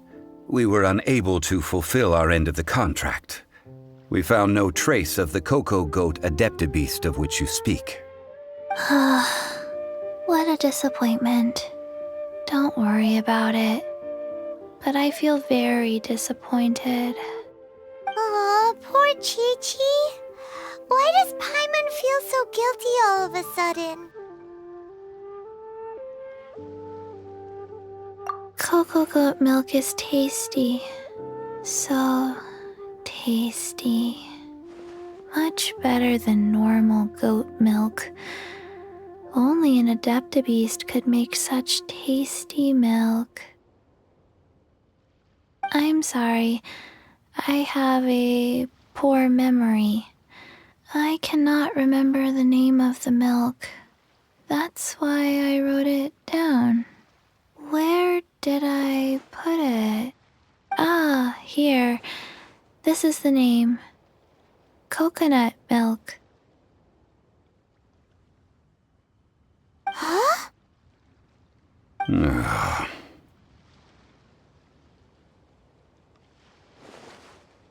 I owe you both an apology. I hastily agreed to what appeared to be an equitable agreement with this zombie child, when perhaps I should have undertaken further due diligence. Never mind, Zhongli. You didn't know. As the Liyue proverb goes, all things are random and, so how are you supposed to predict anything?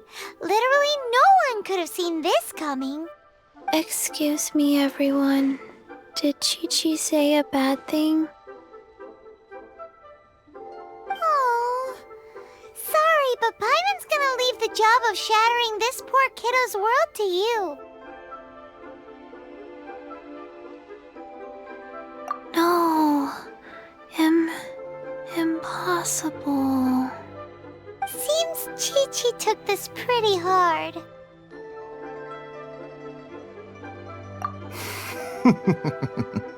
Someone learnt a valuable life lesson today, then. Thank you all for looking after my little Qiqi. Might I ask who? Ah, how rude of me. I'm Baizhu, boss of the Boo Boo Pharmacy. Paimon thought Qiqi was the boss. Turns out it's some wacko who wears medicinal ingredients around his neck. What a sorry state of affairs. This little mascot is even more of a simpleton than Qiqi. Ah! The snake is speaking! I prefer to stay silent, but faced with strangers, I must speak, lest you mistake me for an escapee from the medicine cabinet, for I am a living, breathing serpent! Don't mind Chengsheng. She's a good girl, really. As for you three, communal chaos causing with Qiqi aside, what business brings you here? Do you sell everlasting incense in this fine establishment? Everlasting incense? Why, of course we do. Whew, at last. Things are finally starting to come together.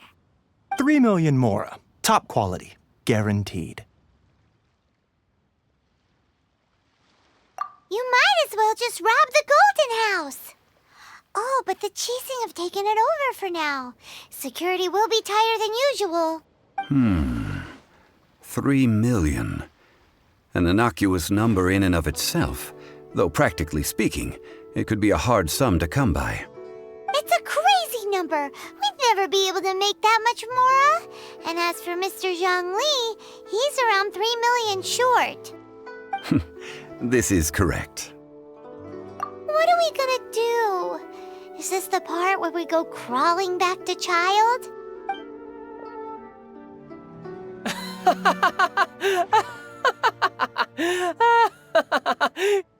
Coco Goat! Coco Goat! My sides hurt.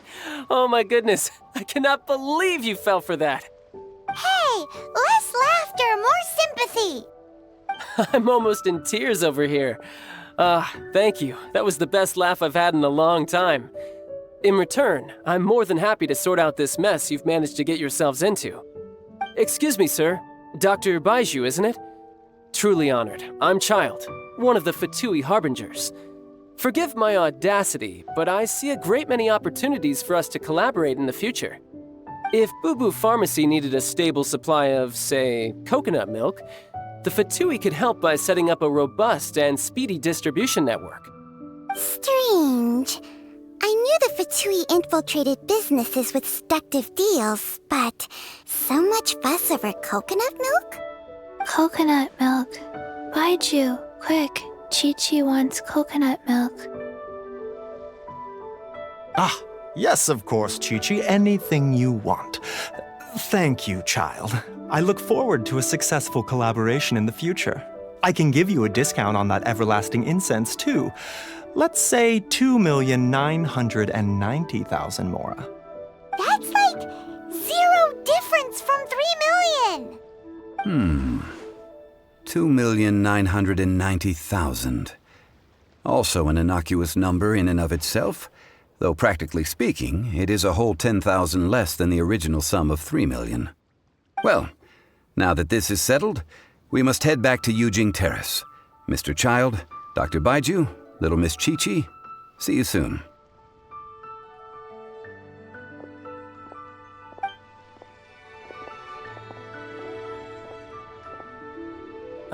That lot is an absolute riot.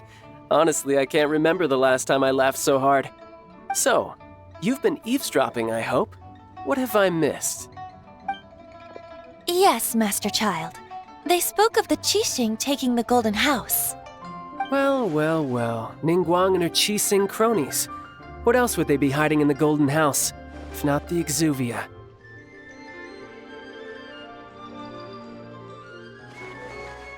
I apologize, but I warned...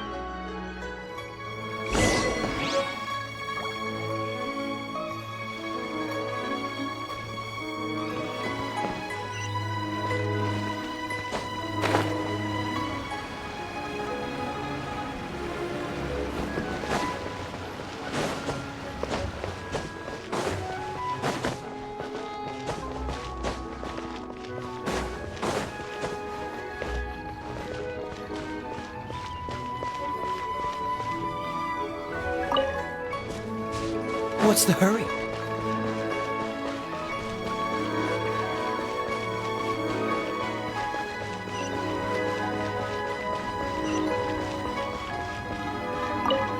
Well, as it stands, we've hired helpers, and we've acquired the everlasting incense. The completion of our preparations is not far off. Whew, finally! Well, traveler, have you gained anything from our adventure so far? Odd.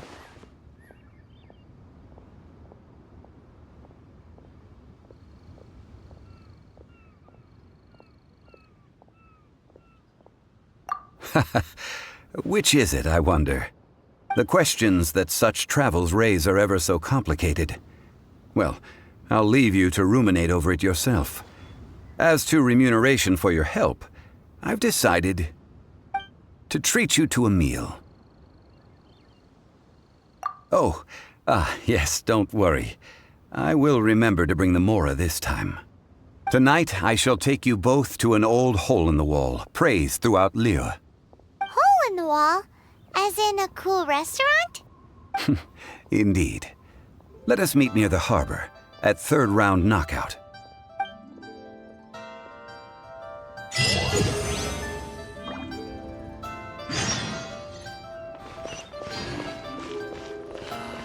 May the Lord of Geo protect you and fortune find you.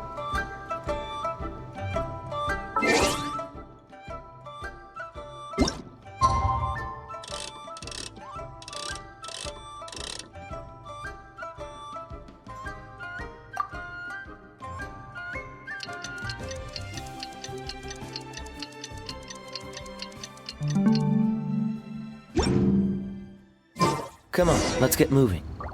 We're not frozen in place after all.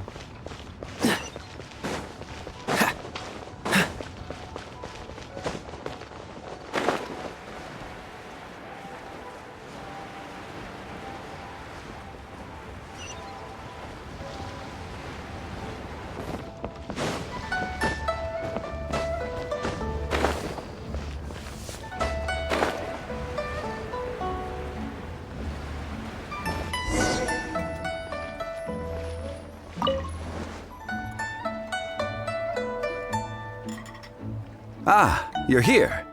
There's no need to order. I've already done so. Third round knockout is not for lightweights, like those taverns in Mondstadt.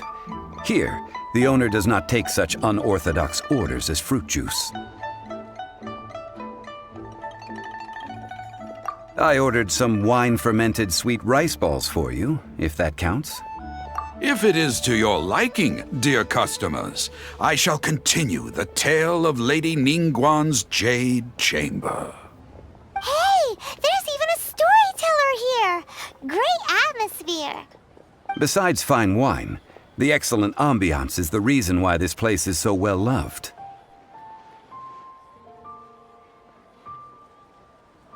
But when I say ambiance, I refer to a different sort from the one the Tevat travel guide uses to judge other establishments.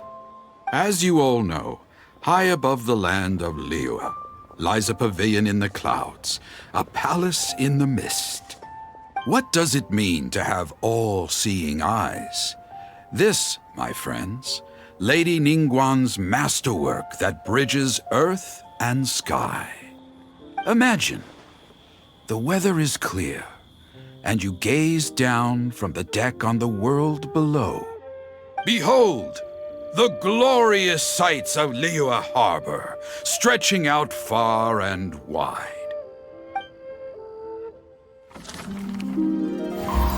They say that when Lady Ningguang ponders important affairs, she retreats to her jade chamber with none but her 3 closest confidants in tow. Why brings she these trusted 3 to sift through sources, dig through documents, looking for information? Piece by piece, facts and figures paint a picture on the walls of the chamber. But well before the wall is filled, Lady Ningguang's mind is made up. Having made her call, she has every last document shredded, and whoosh, she scatters the shavings out her window. Ah, look at them, how they billow in the wind like a sudden swirling blizzard. As the fragments fall, traces of text flicker before the eyes of the merchants of Liyue, like ink stains in white snow. The saying goes, the rarest treasures in the land are the words brought by the paper snow.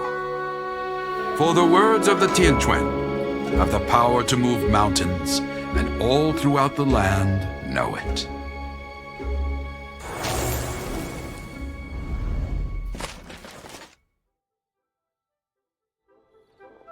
These are but scraps of paper, and yet they guide Lady Ningguang's hand. Such is their value. Merely grasping 1 or 2 of them will surely gift you a fragment of her wisdom, enough to stay a step or 2 ahead of your peers. Tianquan Ningguang. Feels like we're hearing this name a lot. Liyue locals talk about her. The Fatui hate her. She's most likely the one who hid the exuvia, and we saw her at the Rite of Dissension. Huh. Paimon wonders what sort of person she is. At last I have found you. You who returned from Jueyun Karst.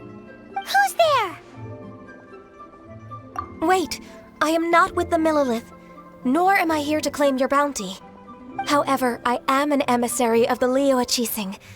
My name is Ganyu, secretary at the Yue High Pavilion, and I have come specifically to meet you.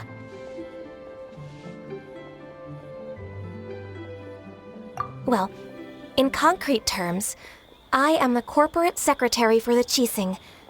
At the moment, I am serving as Lady Ningguang's special emissary. Ningguang sent you? We were literally just talking about her. My apologies, you who have returned from Jueyun Karst. I am duty-bound and cannot extend my courtesy to you in full. But I have with me a letter from Lady Ningguang. She extends a formal invitation to you in her capacity as Tianquan. She invites you to her palace in the sky. An official invitation? Lady Ningguang said this. Invite him to come here. I wish to meet him. At the Jade Chamber, together we shall snip every one of these entwining dark threads.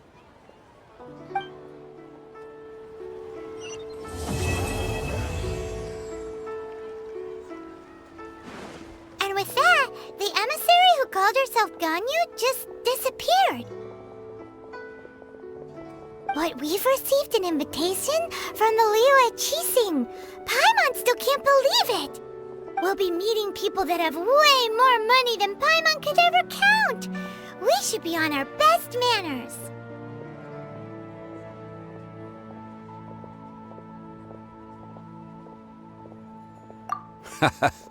An invitation to visit the Jade Chamber is a rare honor indeed. You'd best be on your way now. But don't forget about the rite of parting. Once you've finished at the Jade Chamber, meet me at Dihua Marsh. Don't worry, we won't forget. Dihua Marsh. We'll see you there.